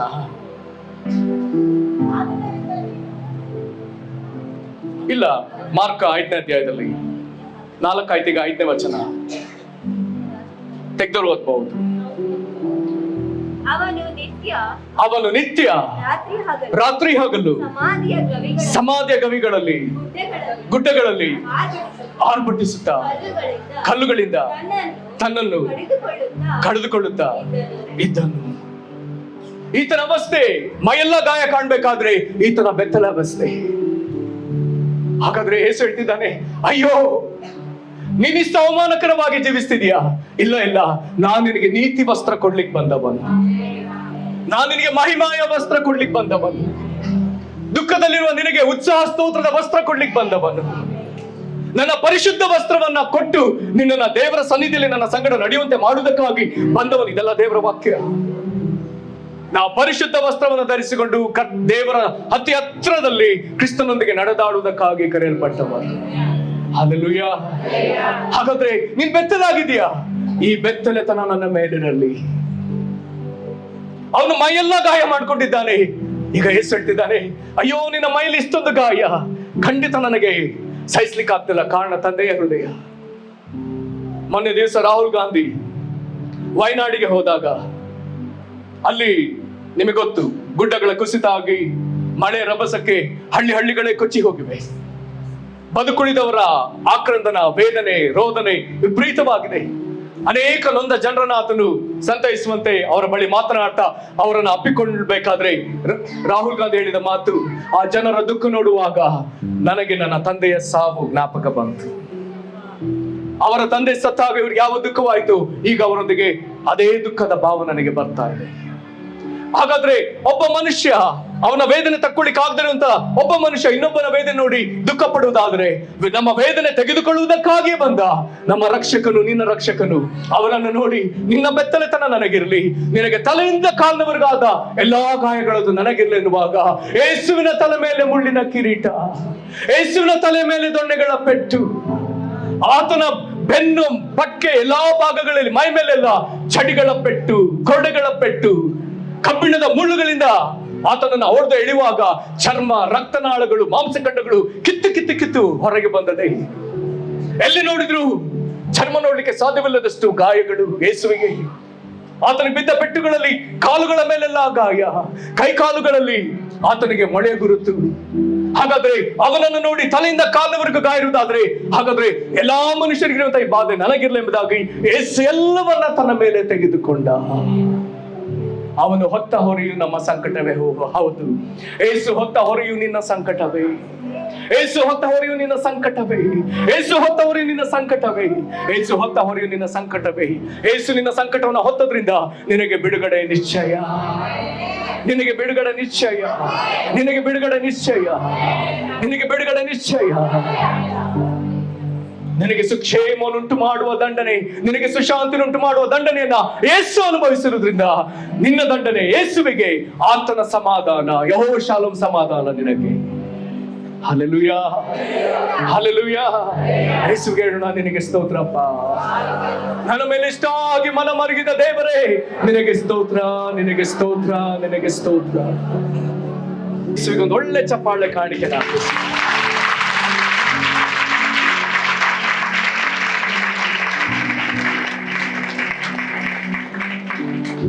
ಮುಂದೆ ಏನಾಯ್ತು? ಅವನನ್ನ ಹೀಗೆ ನೋಡ್ತಿರುವಾಗಲೇ ಯೇಸುವಿನ ಮುಂದೆ ದೆವ್ವಗಳು ಆ ಮನುಷ್ಯನೊಳಗಿಂದ ಬಂದು ಆತನ ಮುಂದೆ ಬಿದ್ದಿದೆ. ಯೇಸುವನ್ನು ನೋಡಿ ಅವುಗಳು ಆರ್ಭಟಿಸಿದವೆ, ಉನ್ನತೋನ್ನತನಾದ ದೇವರ ಮಗನೇ, ಪರಾತ್ಪರನಾದ ದೇವರ ಮಗನೇ, ಅತ್ಯುನ್ನತನಾದ ದೇವರ ಮಗನೇ, ನಮ್ಮ ಗೊಡವೆ ನಿನಗೇಕೆ, ನಮ್ಮನ್ನ ಇಲ್ಲಿಂದ ಓಡಿಸ್ಬೇಡ. ಯೇಸು ಅವುಗಳಿಗೆ ಹೇಳಿದ್ದಾನೆ ಏನಂತೆ, ಎಲ್ಲಾ ದೆವ್ವ ಇವನನ್ನು ಬಿಟ್ಟು ಹೋಗು. Hallelujah, hallelujah. ಇಲ್ಲಿರುವಂತ ಎಲ್ಲರಿಗೂ ಮನದಟ್ಟಾಗಲಿ, ಎಲ್ಲರಿಗೂ ಸ್ಪಷ್ಟವಾಗಿ ನಿಮಗೆ ಗೊತ್ತಾಗಲಿ, ಯೇಸುವಿನ ಕನಿಕರ ಆ ಒಬ್ಬ ಮನುಷ್ಯನ ಮೇಲೆ, ಯೇಸುವಿನ ಕನಿಕರ ನಿನ್ನ ಮೇಲೆ. ಆದ್ರೆ ಯೇಸುವಿನ ಕನಿಕರ 6826 ದೆವ್ವಗಳ ಮೇಲೆ ಇಲ್ಲ. ಯೇಸುವಿನ ಕನಿಕರ ನಿನ್ನನ್ನು ಕಾಡುವ ದೆವ್ವಗಳಿಗೆ ಇಲ್ಲ. ಏನೋ ಇಲ್ಲಿರ್ತೀವಿ ಅಲ್ಲಿರ್ತೀವಿ ಅಂತ ಕೇಳ್ಕೊಂಡಿದ್ದಕ್ಕೆ ಆಯ್ತು ಅಂತ ಹೊರತು ಮಿಕ್ಕ ಯಾವ ಆತನು ಆ ಮನುಷ್ಯನಲ್ಲಿ ಇರ್ಲಿಕ್ಕೆ ಆತನ ಅಪ್ಪಣೆ ಕೊಡ್ತಿಲ್ಲ. ಹಲ್ಲೆಲೂಯ. ಎಲ್ಲರೂ ಹೇಳ್ರಿ, ಯೇಸುವಿನ ಕನಿಕರ ಮನುಷ್ಯನ ಮೇಲೆ, ರಕ್ಷಕನಾದ ದೇವರ ಕನಿಕರ ಮನುಷ್ಯನ ಮೇಲೆ, ರಕ್ಷಕನಾದ ಯೇಸು ಕ್ರಿಸ್ತನ ಕನಿಕರ ನನ್ನ ಮೇಲೆ. ಹಲ್ಲೆಲೂಯ. ಭಕ್ತರು ಹೇಳ್ರಿ, ಯೇಸು ಕ್ರಿಸ್ತನ ಕನಿಕರ ನಿನ್ನ ಮೇಲೆ. Amen, amen.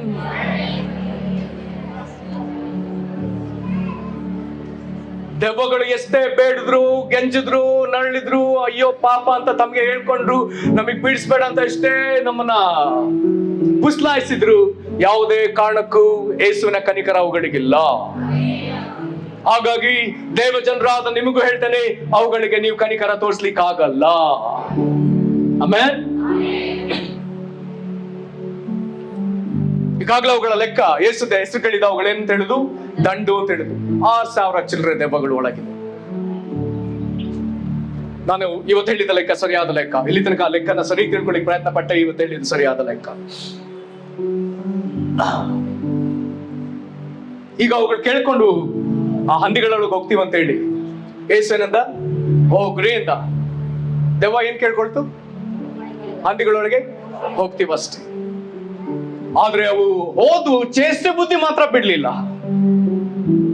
ಹಂದಿಗಳೊಳಗೆ ಏನ್ ಮಾಡ್ಲಿಲ್ಲ? ಚೇಷ್ಟೆ ಬುದ್ಧಿ ಬೇಡಲಿಲ್ಲ. ಒಳಗೆ ಹೋಗ್ತೀನಿ ಅಂತ ಕೇಳ್ತೀವಿ ಹೊರತು ನೆಕ್ಸ್ಟ್ ಏನ್ ಮಾಡ್ತೀವಿ ಅಂತ ಹೇಳಿಲ್ಲ. ಅವು ಹಂದಿಗಳೊಳಗೆ ಹೋಗಿ ನೆಕ್ಸ್ಟ್ ಏನಾಯ್ತು? ಹಂದಿಗಳನ್ನ ಓಡಿಸ್ಕೊಂಡು ಒಂದು ಇಕ್ಕಟ್ಟಾದ ಒಂದು ಕಲ್ಗಳ ಮಧ್ಯೆ ಕರ್ಕೊಂಡೋಗಿ ಹಂದಿಗಳಲ್ಲಿ ಎಲ್ಲಿ ಬೀಳಕ್ ಮಾಡ್ತು? ಸಮುದ್ರದಲ್ಲಿ ಬೀಳಕ್ ಮಾಡ್ತು. ಹಂದಿಗಳೆಲ್ಲ ಏನಾದ್ರು ಸತ್ತೋದು. ಕೆಲವೊಂದ್ಸತಿ ನನ್ಗೆ ಯೋಚನೆ ಮಾಡಂಗಾಗತ್ತೆ, ಅದನ್ನ ಹೇಳ್ತಿದ್ದೇನೆ, ಸರಿನೋ ತಪ್ಪ ಗೊತ್ತಿಲ್ಲ. ಒಂದು ವೇಳೆ ಯೇಸು ಬರೋದು ಅಷ್ಟು ತಡ ಆಗಿದ್ರೆ, ಅಷ್ಟೇ ಸೆಕೆಂಡ್ ತಡ ಆಗಿದ್ರೆ, ಒಂದು ವೇಳೆ ಈ ದೆವ್ವಗಳು ಹಂದಿಗಳನ್ನ ನಡೆಸಿ ಹಾಳು ಮಾಡಿದ್ವಲ್ಲ, ಸಾಯಿಸಿದ್ವಲ್ಲ, ಈ ಮನುಷ್ಯನನ್ನ ಹಾಗೇ ಮಾಡ್ಲಿಕ್ಕಿದ್ವೇನೋ. ಅದರ ಒಳಗೆ ಯೇಸು ಬಂದಿದ್ದಾನೆ. ಹಲ್ಲೆಲೂಯಾ. ನಿನ್ನ ಪರಿಪೂರ್ಣ ನಾಶನವಾಗುವ ಸಮಯದೊಳಗೆ ಯೇಸು ಬಂದು ನಿನ್ನನ್ನು ರಕ್ಷಿಸಿದ್ದಾನೆ. ಆಮೆನ್. ದೆವ್ವಗಳಿಗೆ ಕನಿಕರ, ದೆವ್ವಗಳಿಗೆ ಒಳಗೂ ಕನಿಕರ ಇಲ್ಲ, ದೆವ್ವಗಳಿಗೆ ಕನಿಕರವೇ ಇಲ್ಲ. ಯೇಸು ಸ್ವಾಮಿಗೆ ಅವುಗಳ ಮೇಲೂ ಕನಿಕರ ಇಲ್ಲ. ನಿನ್ನನ್ನು ಕಾಡುವ ದೆವ್ವಗಳಿಗೆ ಕನಿಕರವಿಲ್ಲ, ಹಾಗಾಗಿ ಅವುಗಳ ಮೇಲೆ ಯೇಸುವಿಗೂ ಕನಿಕರ ಇಲ್ಲ. ಆದ್ರೆ ಅವುಗಳು ನಿನ್ನನ್ನು ಚೇಷ್ಟೆ ಮಾಡೋದ್ರೊಳಗೆ, ನಿನ್ನನ್ನು ಮುಗಿಸೋದ್ರೊಳಗೆ ನಿನ್ನ ರಕ್ಷಕನು ನಿನ್ನ ಬಳಿಗೆ ಬಂದಿದ್ದಾನೆ. ಅಂತ್ಯದಲ್ಲಿ ಫಲ ಕೊಡುವುದಕ್ಕಾಗಿ ಬಂದಿದ್ದಾನೆ. ಹಲ್ಲೆಲೂಯಾ. ಇದು ಆ ಮನುಷ್ಯನ ವಿಚಾರ ಆಯ್ತು, ದೆವ್ವಗಳ ವಿಷಯ ಆಯ್ತು. ಈಗ ಹಂದಿ ಮೈಸೂರು ವಿಷಯ. ಸುಮಾರು ವರ್ಷಗಳಿಂದ ಸೇವೆಯಲ್ಲಿ ಕುಂದಾಪುರದ ಸಮುದ್ರ ತೀರದಲ್ಲಿ ಅಲ್ಲಿರುವಂತ ಸ್ನೇಹಿತರಾದ ಕೆಲವು ಸಹೋದರರ ಪ್ರಾರ್ಥನೆ ಕರೆದಿಂದ ಹೋಗಿದ್ದೆ, ಉಳ್ಕೊಂಡಿದ್ದೆ ಒಂದ್ 2-3 ದಿನ. ಒಳ್ಳೆ ವಿಶ್ವಾಸಿಗಳು. ಆದ್ರೆ ಅದರಲ್ಲಿ ಕೆಲವ್ರ ಬಿಸ್ನೆಸ್ ಏನಂತ ಹೇಳಿದ್ರೆ ಹಂದಿ ಸಾಕೋದು. ಅಲ್ಲಿ ಹೋದಾಗ ಅಲ್ಲಿಂದ ಬರೋದ್ರೊಳಗೆ ಒಂದು ತೀರ್ಮಾನ ಮಾಡಿದೆ, ಜೀವನದಲ್ಲಿ ಯಾವತ್ತು ಹಂದಿ ಸಾಕೋ ಸ್ಥಳಕ್ಕೆ ಹೋಗ್ಬಾರ್ದು ಅಂತ. ಕಾರಣ ಅಲ್ಲಿರುವಂತ ಆ ದುರ್ವಾಸನೆ ತಾಳ್ಲಿಕ್ಕೆ ನಮಗಾಗಲ್ಲ. ಹಸು ಕೊಟ್ಟಿಗೆಗೆ ಹೋಗ್ಬೋದು, ಎಮ್ಮೆ ಕೊಟ್ಟಿಗೆಗೆ ಹೋಗ್ಬೋದು, ಕುದುರೆ ಲಾಯಕ್ಕೆ ಹೋಗ್ಬೋದು, ಆದ್ರೆ ಹಂದಿ ಕೂಡತ್ರ ಅಂತ ಹೋಗ್ಲಿಕ್ಕಾಗಲ್ಲ ಅಂತ ನನಗೆ ಅನ್ಸಿದೆ. ನಾನು ಅಲ್ಲಿರುವಾಗ್ಲೇ ವ್ಯಾಪಾರ ಆಯ್ತು. ಮೀಡಿಯಂ ಸೈಜ್ ಹಂದಿ, ಮರಿನೂ ಅಲ್ಲ, ತೀರಾ ದೊಡ್ಡಲ್ಲ ಅಂತ ಹಂದಿಗಳನ್ನ ವ್ಯಾಪಾರ ಮಾಡಿದ್ರು ತುಂಬಾ ವರ್ಷದಿಂದ. ಒಂದೊಂದು ಮರಿನ ಆರಾಮಾಗಿ 10,000 ರೂಪಾಯಿ ಕೊಟ್ಟರು. ಆರಾಮಾಗಿ ಕೆಲವೊಂದು 10,000, ಕೆಲವೊಂದು 15,000 ಈ ರೀತಿ ಮಾರುದು. 10,000ನೇ ಇಟ್ಕೊಳ್ಳೋಣ. 10,000 ಒಂದು ಹಂದಿಗೆ 10,000 ಅಂತ ಹೇಳಿದ್ರೆ 2,000 ಹಂದಿಗೆ ಎಷ್ಟಾಗ್ಬೋದು ಗೊತ್ತಾ ನಿಮ್ಗೆ? ಎಷ್ಟು? ನೀನ್ ನಿಜವಾಗ್ಲೂ ಬಿಸ್ನೆಸ್ ಮ್ಯಾನ್ ಸಿಕ್ತು. ಒಂದೊಂದು ಹಂದಿಗೆ 10,000 ಅಂತ ಹೇಳಿದ್ರೆ 2,000 ಹಂದಿಗೆ ಒಟ್ಟು ದುಡ್ಡು ಕಡಿಮೆ ಅಂದ್ರು 2 ಕೋಟಿ. ಯೇಸುವಿಗೆ ದೆವ್ವಗಳ ಮೇಲೂ ಕನಿಕರ ಇಲ್ಲ, ಯೇಸುವಿಗೆ ಹಂದಿ ಸಾಕೋರ್ ಮೇಲೂ ಕನಿಕರ ಇಲ್ಲ, ಯೇಸುವಿಗೆ ಹಂದಿಗಳ ಮೇಲೂ ಕನಿಕರ ಇಲ್ಲ, ಯೇಸುವಿಗೆ ಆ ದುಡ್ಡಿನ ಮೇಲೂ ಕನಿಕರ ಇಲ್ಲ. ಆದ್ರೆ ಬಾಧೆ ಪಟ್ಟ ಮನುಷ್ಯನ ಮೇಲೆ ಯೇಸುವಿಗೆ ಕನಿಕರ ಇದೆ.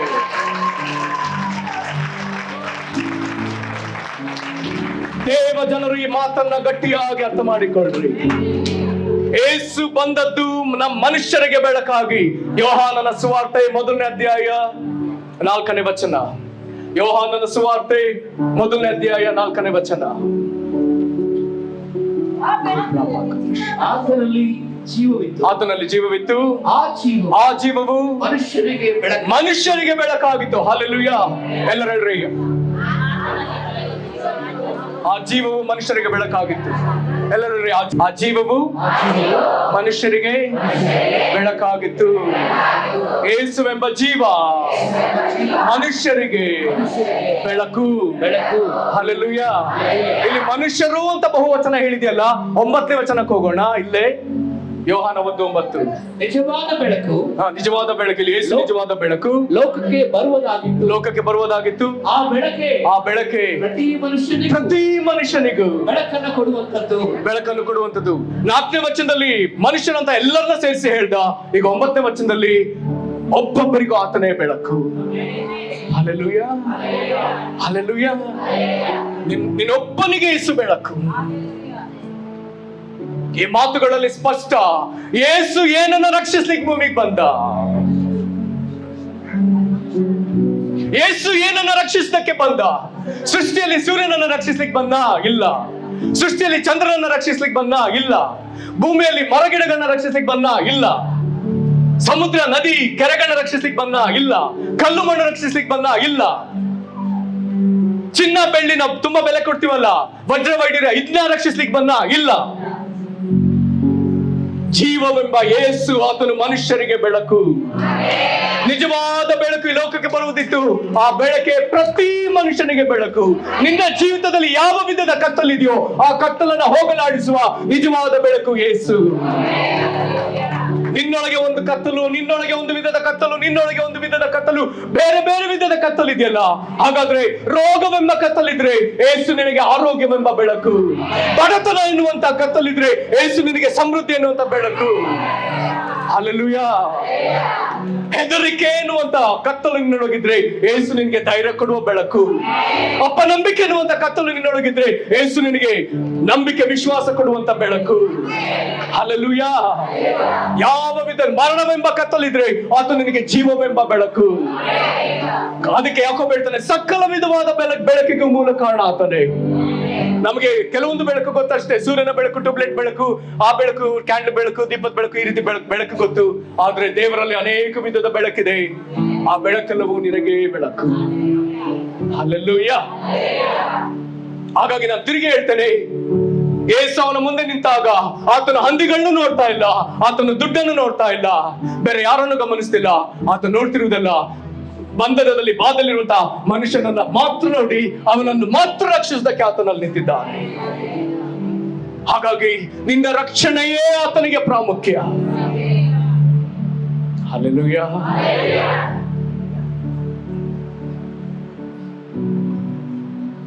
ಮುಂದೆ ಏನು? ಮುಂದೆ ನಿಮಗೆ ಚೆನ್ನಾಗಿ ಗೊತ್ತು. ಆ ಮನುಷ್ಯನಿಗೆ ಈಗ ಪೂರ್ತಿ ಬಿಡುಗಡೆ ಆಯ್ತು. ಅದನ್ನ ಕಣ್ಣಾರೆ ಕಂಡವರೀಗ ಊರೊಳಗೆ ಓಡೋಗಿದ್ದಾರೆ. ಅವ್ರು ಓಡಿ ಹೋಗಿ ಮತ್ತೆ ಜನರನ್ನ ಕರ್ಕೊಂಡು ಬರ್ಲಿಕ್ಕೆ ಎಷ್ಟು ಟೈಮ್ ಆಯ್ತು ನಮಗೆ ಗೊತ್ತಿಲ್ಲ. ಅವರೆಲ್ಲರೂ ಬರೋ ತನಕ ಯೇಸು ಆತನ ಶಿಷ್ಯರು ಅಲ್ಲೇ ಇದ್ದಾರೆ. ಅವನ ಜೊತೆ ಆ ಮನುಷ್ಯನ ಅಲ್ಲೇ ಕೂತಿದ್ದಾನೆ. ಹೇಗೆ ಕೂತಿದ್ದಾನೆ? ವಸ್ತ್ರವಿಲ್ಲದವನು ವಸ್ತ್ರ ಹಾಕೊಂಡು ಕೂತಿದ್ದಾನೆ. ವಿಕಾರವಾಗಿದ್ದವನು ಈಗ ಸ್ವರೂಪನಾಗಿ ಆತನು ಕುಳಿತಿದ್ದಾನೆ. ಹಲ್ಲೆಲೂಯಾ. ಸುಂದರನಾಗಿ ಕುಳಿತಿದ್ದಾನೆ.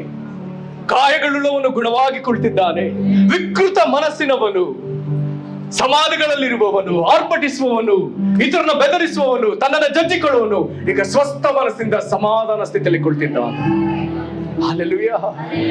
ವಾಕ್ಯ ಹೇಳ್ತದೆ, ಅವನನ್ನ ಈಗ ಬಂದವರು, ಊರಿನಿಂದ ಬೇರೆ ಬೇರೆ ಊರುಗಳಿಂದ ಬಂದವರು ಇದನ್ನ ಕಂಡು ಈಗ ಬಹಳವಾಗಿ ಹೆದರಿದ್ರಂತೆ. ಇದರ ಅರ್ಥ ಆ ಮನುಷ್ಯನಿಗೆ ಅಷ್ಟೊಂದು ದೆವ್ವ ಇದ್ದಾಗ ಹೆದರಿದಕ್ಕಿಂತಲೂ ಇವರೀಗ ಬಹಳ ಹೆದರ್ತಿದ್ದಾರೆ. ಕಾರಣ, ಅಷ್ಟೊಂದು ದೆವ್ವಗಳನ್ನ ಹತೋಟಿಗೆ ತೆಗೆದುಕೊಳ್ಳುವ ಈ ಯೇಸು ಯಾರೆಂಬುದೇ ಅವರ ಪ್ರಶ್ನೆ. 6826 ದೆವ್ವಗಳನ್ನು ಹತೋಟಿಗೆ ತೆಗೆದುಕೊಳ್ಳುವಂತ ಈ ಒಬ್ಬ ಯೇಸು ಯಾರೆಂಬುದೇ ಅವರ ಹೆದರಿಕೆ. ಹಲ್ಲೆಲೂಯಾ. ಯಾರಿಂದಲೂ ಹತೋಟಿ ತಲಲಾದ ಮನುಷ್ಯನು ಈಗ ಇಷ್ಟು ಸ್ವಸ್ಥತೆಯನ್ನು ಹೊಂದಿ ಈಗ ಈತನು ಇಷ್ಟು ಸಮಾಧಾನದಿಂದ ಕುಳಿತಿದ್ದಾನಲ್ಲ, ಸ್ವಸ್ಥನಾಗಿ, ಆ ದೃಶ್ಯವೇ ಅವರಿಗೆ ಹೆದರಿಕೆ. ಹಲ್ಲೆಲೂಯಾ. ಯೇಸು ನಿನ್ನ ಜೀವಿತದಲ್ಲಿ ಯಾರು ಎಣಿಸಲಾರದ ಅದ್ಭುತಗಳನ್ನ ಮಾಡಿದಾಗ ನಿನ್ನನ್ನು ನೋಡುವವರಿಗೆ ಒಂದು ದೈವಿಕ ಹೆದರಿಕೆ ಆರಂಭವಾಗ್ತದೆ. ಹಲ್ಲೆಲೂಯಾ. ದೇವರ ಮಹಿಮೆನ ಕಂಡು ಅವರ ಹೃದಯಗಳು ವಿಸ್ಮಯವಾಗುವಂತ ಒಂದು ಹೆದರಿಕೆಯನ್ನ ಆತನು ನಿನ್ನ ನಿಮಿತ್ತ ಆತನು ಏರ್ಪಡಿಸಲಿಕ್ಕಿದ್ದಾನೆ. Hallelujah, hallelujah. ಆಗ ಅವರೆಲ್ಲರೂ ಕೇಳ್ಕೊಳ್ತಾರೆ, ಈಗ ಯೇಸುವಿನಿಂದ ಲಾಭ ಪಡಿಲಿಕ್ಕೆ ಅವ್ರಿಗೆ ಗೊತ್ತಾಗ್ತಾ ಇಲ್ಲ. ಇದ್ರ ಬಗ್ಗೆ ನಾನು ಜಾಸ್ತಿ ಮಾತಾಡಲ್ಲ, ಆದ್ರೆ ಹೆದರ್ಕೊಂಡವ್ರು ಹೇಳ್ತಾರೆ, ಆ ದೆವ್ವಗಳನ್ನ ನೋಡಿ ನಾವು ಹೆದರ್ಕೊಂಡಿದ್ವಿ, ಅಷ್ಟೂ ದೆವ್ವನ ನೀನು ನಿಗ್ರಹಿಸಿ ಓಡಿಸೋದಾದ್ರೆ ನೀನೆಂತವನ ನಮಗೆ ಗೊತ್ತಿಲ್ಲ, ಬೇಗ ನೀನೇನ್ ಮಾಡು, ಅಪ್ಪ ನೀನ್ ನಮ್ಮ ಹತ್ರ ಇರ್ಬೇಡ, ನೀನ್ ಜಾಗ ಬಿಟ್ಟು ಹೋಗ್ಬಿಡು. ಕಾರಣ ಯೇಸುವಿನ ಬಗ್ಗೆ ಗೊತ್ತಿಲ್ವೇನೋ. ಅವ್ನು ದೋಣಿ ಹತ್ತಿದ್ದ ಹಾಗೆ ಈ ಮನುಷ್ಯ ಏನ್ ಮಾಡ್ತಾನೆ, ಓ ಆತನು ಓಡಿ ಹೋಗಿ ಯೇಸುವಿನ ಜೊತೆ ದೋಣಿ ಹತ್ತಿಗೆ ಹೋಗ್ತಾನೆ. ಆಗ ಯೇಸು ಹೇಳ್ತಾನೆ, ಪ್ರೀತಿನ ಅವನನ್ನ ಮಾತನಾಡಿಸಿ ಹೇಳ್ತಾನೆ, ನನ್ ಮಗುವೇ ನೀನ್ ನನ್ನ ಜೊತೆ ಬರಬೇಡ, ಅದ್ರೊಂದು ಕೆಲಸ ಮಾಡು, ನೀನ್ ನಿನ್ ಮನೆಗೆ ವಾಪಸ್ ಹೋಗು. ಇಷ್ಟು ದಿವಸ ನಿನ್ ಮನೆಗೆ ಹೋಗಿಲ್ಲಲ್ಲ, ಈಗ ನಿನ್ ಮನೆಗೆ ವಾಪಸ್ ಹೋಗು. ಹಲ್ಲೆಲೂಯಾ. ಯೇಸುವಿನ ಕನಿಕರದಿಂದ ಇಲ್ಲಿ ಯಾರ ಮಕ್ಕಳಾದ್ರೂ ನಿಮ್ಮ ಕುಟುಂಬದಲ್ಲಿ ಯಾರಾದ್ರೂ ಹೊರಗೆ ಹೋಗಿದ್ರೆ ಅವರು ಯೇಸುವಿನ ಕನಿಕರದ ನಿಮಿತ್ತ ನಿಮ್ಮ ಮನೆಗೆ ವಾಪಸ್ ಬರಲಿ. ಹಲ್ಲೆಲೂಯಾ. ನಮ್ಮನ್ನ ಮನೆಗೆ ಬರ್ತಿಲ್ಲ ಎಂಬುದಾಗಿ ಬಾಧೆ ಪಡೋರಿದ್ರೆ ಈ ಯೇಸುವನ್ನ ಗಟ್ಟಿಯಾಗಿ ಹಿಡ್ಕೊಳ್ರಿ. ಹೊರಗೆ ಹೋದವನ್ನ ತಿರುಗಿ ಮನೆಗೆ ಕಳಿಸಿಕೊಡುವ ಯೇಸು ನಮಗಿದ್ದಾನೆ. ಈ ಒಳ್ಳೆಯ ತಂದೆ ನಮಗಿದ್ದಾನೆ. ಆತನ ಹೇಳ್ತಾನೆ, ನಿನ್ನ ಬಂಧುಗಳನ್ನ ನೋಡಿ ಎಷ್ಟು ದಿವಸ ಆಯ್ತಲ್ಲ, ಮಗನೇ ನೀನು ಅವ್ರ ಬಳಿಗೆ ಹೋಗಿ ಸುಮ್ಮನಿರ್ಬೇಡ. ಏನ್ ಮಾಡು, ಇಲ್ಲಿ ಹೆಸರು ಹೇಳ್ಕೊಳ್ತಾನೆ ಸ್ವಾಮಿ, ತನ್ನ ಕುರಿತು ಹೇಳ್ಕೊಳ್ತಾನೆ, ನಾನೇ ಒಡೆಯ, ಸರ್ವ ಸೃಷ್ಟಿಗೂ ನಾನೇ ಒಡೆಯ, ಎಲ್ಲಾ ಸಂಗತಿಗಳಿಗೂ ನಾನೇ ಒಡೆಯ, ನಿನ್ನ ಜೀವಿತಕ್ಕೂ ನಾನೇ ಒಡೆಯ. ಹಲ್ಲೆಲೂಯಾ. ಹಾಗಾದ್ರೆ ಇಂಥ ಒಡೆಯನಾದ ನಾನು ನಿನ್ನ ಮೇಲೆ ಕನಿಕರ ಬಿಟ್ಟು, ಇಂಥ ದೇವರಾದ ನಾನು ನಿನಗೆ ಯಾವ ಕನಿಕರ ತೋರಿಸಿದ್ದೇನೋ ಆ ಕನಿಕರವನ್ನ ನೀನೇನ್ ಮಾಡು, ಹೋಗಿ ಎಲ್ಲರಿಗೂ ದಯಮಾಡಿ ತಿಳಿಸು. ನಾನು ಕನಿಕರವುಳ್ಳ ದೇವರೆಂಬುದು ನಿನ್ನ ಮೂಲಕ ಎಲ್ಲರಿಗೂ ಗೊತ್ತಾಗಲಿ. Hallelujah, hallelujah. ದೇವರು ನಿನಗೆ ಉಪಕಾರ ಮಾಡಿದ್ದು ಯಾಕೆಂಬುದಾಗಿ ಹೇಳಿದ್ರೆ, ನೀನು ಹೊಂದಿಕೊಂಡ ಉಪಕಾರ ಯಾರಿಂದ ಹೊಂದಿಕೊಂಡಿಯೋ ಆತನ ಕುರಿತು, ಆತನ ಕನಿಕರದ ಕುರಿತು ನೀನು ಎಲ್ಲರಿಗೂ ತಿಳಿಸಬೇಕೆಂಬುದೇ. ಹಲ್ಲೆಲೂಯಾ. ನಾನು ಸಾಧಾರಣ ಎಲ್ಲಿ ಈ ತರ ಊರು ಹೋಗೋದ್ರಿಂದ ಆಟೋ ಇಳಿದ್ರೊಳಗೆ ನಾನು ಹತ್ತಿದ ಆಟೋ ಡ್ರೈವರ್ಗಳಿಗೆ ನನ್ನ ಬಗ್ಗೆ ಹೇಳ್ತೀನಿ. ಏನ್ ಹೇಳ್ತೀನಿ ಗೊತ್ತಾ? ದೇವ್ರು ನನಗೆ ತೋರಿಸಿದ ಕನಿಕರ ಹೇಳ್ತಾರೆ. ನಾನು 4ನೇ ಕ್ಲಾಸಿಂದ 7ನೇ ಕ್ಲಾಸ್ ಮಧ್ಯೆ ನಾನೊಬ್ಬ ದೊಡ್ಡ ಮಾನಸಿಕ ರೋಗಿ. ಎಷ್ಟರ ಮಟ್ಟಿಗೆ ಮಾನಸಿಕ ರೋಗಿ ಅಂತ ಹೇಳಿದ್ರೆ, ನಮ್ಮ ಅಕ್ಕಪಕ್ಕದ ಮನೆಯವರು, ನಮ್ಮ ಸಂಬಂಧಿಕರೆಲ್ಲರೂ, ಆಮೇಲೆ ನಮ್ಮ ಚರ್ಚ್ ಅವರು ಎಲ್ಲರೂ ಈಗ ಮಾತಾಡ್ಲಿಕ್ಕೆ ಸ್ಟಾರ್ಟ್ ಮಾಡಿದ್ರು, ಅವ್ರ ಮನೆ ಹುಡುಗ ಹುಚ್ಚಾದ. ಆ ಮಟ್ಟಿಗೆ ನಮ್ಮ ತಂದೆ ತಾಯಿ ಒಂದೇ ವೇದಿನಲ್ಲಿ ಆಸ್ಪತ್ರೆ, ಈ ಆಸ್ಪತ್ರೆ, ಆ ಡಾಕ್ಟರ್, ಈ ಡಾಕ್ಟರ್, ಎಷ್ಟೋ ಡಾಕ್ಟರ್ ತೋರಿಸಿ ಆಯ್ತು. ನನ್ನ ಮಾನಸಿಕ ರೋಗವನ್ನು ಗುಣಪಡಿಸಲಿಕ್ಕೆ ನನ್ನ ತಂದೆ ತಾಯಿ ಎಷ್ಟೋ ಒಳ್ಳೆ ಅಂತಾರಾಷ್ಟ್ರೀಯ ಮಟ್ಟದ ಖ್ಯಾತಿಯ ವೈದ್ಯರ ಬಳಿಗೆಲ್ಲ ತೋರಿಸಿ ಆಯ್ತು. ಕೊನೆಗೆ ಅವರೆಲ್ಲ ಹೇಳಿದ್ರು, ಇಲ್ಲ ಇದನ್ನ ಸರಿ ಮಾಡ್ಲಿಕ್ಕೆ ಆಗಲ್ಲ, ನನ್ನನ್ನ ಕಳಿಸಿ ಆಯ್ತು. ಅಷ್ಟೊತ್ತಿಗೆ ನನ್ನ ಪರಿಸ್ಥಿತಿ ತೀರಾ ಕೆಟ್ಟದ್ರಿಂದ ನನಗೆ ಕಳೆದ ವರ್ಷ ಗೊತ್ತಾಯ್ತು. ನಮ್ಮ ಅಮ್ಮ ಹೇಳ್ಬೇಕಾದ್ರೆ ನನ್ನನ್ನ ಶಾಲೆ ಬಿಡಿಸಿದ್ರಂತೆ. ಇದರ ಜೊತೆಗೆ ನನಗಿದ್ದ ಇನ್ನೊಂದು ದೊಡ್ಡ 2 ದೌರ್ಬಲ್ಯ, ನನಗೆ ವಿಪರೀತವಾಗಿ ನರ ದೌರ್ಬಲ್ಯ. ನನ್ನ ಅಣ್ಣ ತಂಗಿ ಜೊತೆ ನನ್ನನ್ನ ಚಿಕ್ಕದಲ್ಲಿ ಮಲಗಿಸಿದ್ರೆ ಅವರೆಲ್ಲರೂ ಗಾಢ ನಿದ್ರೆಯಲ್ಲಿದ್ರೆ ನಾನು ನರ ದೌರ್ಬಲ್ಯದಿಂದ ಹಾವು ಹುಳ ತರತ ಈ ರೀತಿ ನೆಲದ ಮೇಲೆ, ಹಾಸಿಗೆ ಮೇಲೆ ತೆವಳ್ತಿದ್ದಂತೆ.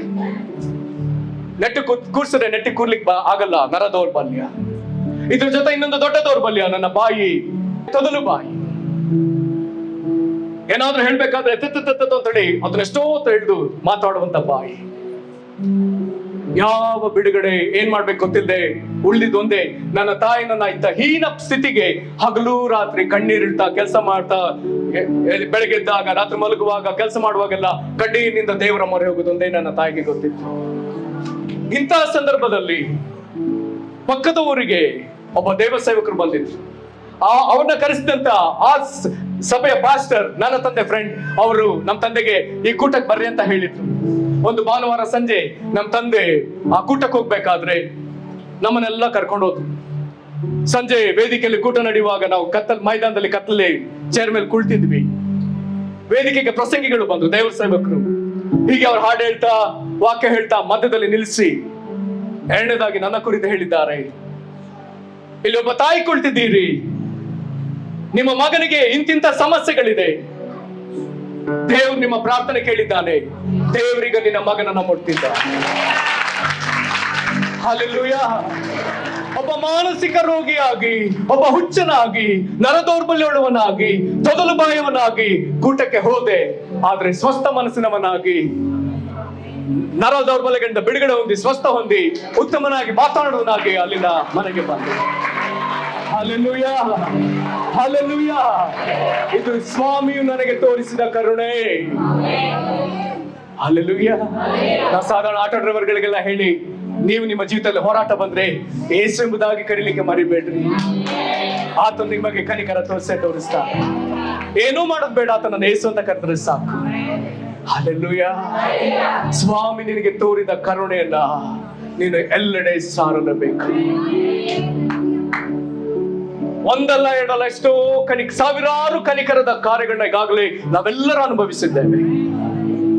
ಒಂದ್ ವೇಳೆ 3-4 ದಿವಸ 10 ದಿವಸ ರಜಾ ಹಾಕಿ ಕೊಠಡಿ ಬಾಗ್ಲ ಹಾಕೊಂಡು ಸ್ವಾಮಿ ಮಾಡಿದ ಎಲ್ಲಾ ಉಪಕಾರಗಳನ್ನ ನೆನೆಸಿ ಸ್ತೋತ್ರ ಇಡ್ತೀವಿ ಅಂದ್ರೆ, ಒಂದ್ ವೇಳೆ ಆ ಸಾವಿರಾರು ಉಪಕಾರಗಳನ್ನ ಹೊಂದ್ಕೊಂಡಿದ್ದೇವಲ್ಲ, ಜ್ಞಾಪಕಕ್ಕೆ ಬರತ್ತೋ ಇಲ್ಲ ನಮಗೆ ಗೊತ್ತಿಲ್ಲ. ಆಮೇಲೆ ಭಕ್ತನು ಹೇಳ್ತಾನೆ, ದೇವರ ಉಪಕಾರಗಳನ್ನ ನೆನೆಸಿ ನಾನು ಅದನ್ನ ಹೇಳೋಣ ಅಂದ್ರೆ ನನ್ನ ತಲೆ ಕೂದಲುಗಳಿಗಿಂತಲೂ ಅದು ಅಧಿಕವಾಗಿದೆ. ಹಲ್ಲೆಲೂಯಾ. ಇನ್ನೊಂದ್ ಕಡೆ ಹೇಳ್ತಾನೆ, ನಿನ್ನ ಉಪಕಾರಗಳನ್ನ ನಾನು ಒಂದನ್ನೂ ಮರ್ತಿಲ್ಲ ಅಂತಾನು ಹೇಳ್ತಾನೆ. ಇದು ನನಗೆ ಅರ್ಥ ಆಗಲ್ಲ. ನಮ್ಮ ಮಿತಿಲ್ಲದ ದೇವರು ನಮ್ಗೆ ಮಾಡಿದ ಉಪಕಾರಗಳು ಮಿತಿಲ್ಲದ ಉಪಕಾರಗಳು. ಇದನ್ನ ಹೋಗಿ ಎಲ್ಲರಿಗೂ ಹೇಳುವಂತಾನೆ. ಈ ಸಂತೋಷದಲ್ಲಿ ಯಾವಾಗ್ಲೂ ಇದ್ದುಕೊಂಡು ಎಲ್ಲರಿಗೂ ಈ ಸಂತೋಷದ ಸುದ್ದಿಯನ್ನು ಸಾರುವಂತಾನೆ. Hallelujah, hallelujah. ತೀರ ಭಯದಲ್ಲಿ ಇದ್ದೀರಾ, ದೇವರು ನಿಮ್ಗೆ ಮಾಡಿದ ಉಪಕಾರವನ್ನ ಸಂತೋಷದಿಂದ ಸಾರ್ರಿ ಎಂಬುದಾಗಿ ಹೇಳ್ತಾನೆ. Amen, amen. ಈ ದೇವರ ಉಪಕಾರವನ್ನು ಮರೆಯುವಂತೆ ವೈರಿ ನಿಮ್ಮನ್ನ ಬಂಧಿಸಿದ್ದಾನ, ಅಲ್ಲಿಯೂ ನೀವು ಜೋರಾಗಿ ಕರ್ತನ ಉಪಕಾರಗಳನ್ನ ಸ್ತುತಿಸಿರಿ, ಆರಾಧಿಸಿರಿ, ಸಾರ್ರಿ, ಇತರರಿಗೆ ತಿಳಿಸ್ರಿ. ನಂಬಿಕೆಯಲ್ಲಿ ಬಿದ್ದು ಹೋದವರ ವಿಶ್ವಾಸವನ್ನ ಬಲಪಡಿಸ್ರಿ. ನಿನಗೆ ಕನಿಕರ ತೋರಿದ ದೇವರ ಮೇಲೆ ಅವರೂ ಹತ್ತುಕೊಳ್ಳುವಂತೆ ನೀವು ಪ್ರಯಾಸ ಪಡ್ರಿ. ಆಮೆನ್. ಕರ್ತನಲ್ಲಿ ಪ್ರೀತಿಯುಳ್ಳ ದೇವ ಜನರೇ, ಇಲ್ಲಿ ಒಟ್ಟಾರೆ ಒಂದು ವಿಷಯವಂತೂ ಸ್ಪಷ್ಟ. ಆರಂಭದಲ್ಲೇ ನಿಮಗೆ ಹೇಳಿದೆ, ಈ ಯೇಸು ಪ್ರಾರ್ಥನೆ ಮಾಡ್ಲಿಕ್ಕೂ ಗೊತ್ತಿಲ್ಲದ ಮನುಷ್ಯ, ಈತನಿಗೆ ಯಾರೂ ಪ್ರಾರ್ಥನೆ ಮಾಡ್ಲಿಲ್ಲ, ಆದರೂ ಆತನು ತಾನೇ ಹುಡುಕಿಕೊಂಡು ಬಂದಿದ್ದಾನೆ. ಇದೇಸು ಈ ದಿನ ನಮ್ಮ ಮಧ್ಯದಲ್ಲಿದ್ದಾನೆ. ನನಗೆ ಯಾರೂ ಇಲ್ಲ ಎಂಬುದಾಗಿ ಹೇಳಿಕೊಂಡು ಯಾರಾದ್ರೂ ಒಬ್ಬರು ಬಂದಿದ್ರೆ ಅವರಿಗಾಗಿ ಯೇಸು ಈ ದಿನ ಬಂದಿದ್ದಾನೆ. ನೀನು ಅನುಭವಿಸಿರೋ ಬಾಧೆಗಳನ್ನೆಲ್ಲ ಶಿಲುಬೆಯಲ್ಲಿ ಆತನು ಹೊತ್ತಿರುವುದರಿಂದ ನಿನಗೆ ಇದನ್ನ ಬಿಡುಗಡೆ ಕೊಡ್ಲಿಕ್ಕಾಗಿ ಬಂದಿದ್ದಾನೆ. ನಿನಗೆ ಬರಬೇಕಾದ ಈ ಬಿಡುಗಡೆಯನ್ನ ನೀನೀಗ ಆತನ ಬಳಿ ಕಾಡಿಬೇಡಿ, ಪಡಕು. ಹಲ್ಲೆಲೂಯಾ. ನಿನಗೆ ನ್ಯಾಯವಾದ ಕಾರಣವಿದೆ. ಯೇಸು ನಿನ್ನ ಬಾಧೆಗಳನ್ನ ಆತನ ಹೊತ್ತು ತೀರಿಸಿದ್ರಿಂದ ಈಗ ನಿನಗೆ ಬಿಡುಗಡೆ ಹೊಂದುವುದಕ್ಕೆ ನಿಶ್ಚಯವಾದ ಕಾರಣವಿದೆ. ಇದನ್ನ ಹೇಳಿ ನೀನು ಆತನ ಬಳಿ ಪ್ರಾರ್ಥಿಸಬಹುದು. ಹಲ್ಲೆಲೂಯಾ. ಆತನ ಬಳಿ ಹೇಳು, ಯೇಸುವೇ ನನಗೆ ಇದನ್ನ ಬಿಡುಗಡೆ ಕೊಡಪ್ಪ, ಇದನ್ನ ಸ್ವಸ್ಥತೆ ಕೊಡಪ್ಪ. ನಾನು ಎಲ್ಲಾ ಕಡೆ ಹೋಗಿ, ನನ್ನ ಮನೆಗೆ ಹೋಗಿ, ನನ್ನ ಬಂಧುಗಳ ಬಳಿಗೆ ಹೋಗಿ, ಊರು ಹೋಗಿ ನೀನು ನನಗೆ ಮಾಡಿದ ಉಪಕಾರವನ್ನ ಎಲ್ಲರಿಗೂ ಸಾಕ್ಷಿಯಾಗಿ ಹೇಳ್ತೇನೆ. ನಿನ್ನ ಕನಿಕರವನ್ನು ನಾನು ಸಾರ್ತೇನೆ. ನಿನ್ನ ಕನಿಕರವನ್ನ ಸಾರುವ ಸಾಧನವನ್ನಾಗಿ ನನ್ನನ್ನು ಮಾಡಿಕೊ. ಎಲ್ಲರೂ ನಾವು ಪ್ರಾರ್ಥಿಸೋಣ. ಹೋ ರಾಪ ಹಲ್ಮನ ಶಕರ. ನಾವೆಲ್ಲರೂ ಪ್ರಾರ್ಥಿಸೋಣ, ಎಲ್ಲರೂ ನಾವು ಪ್ರಾರ್ಥಿಸೋಣ.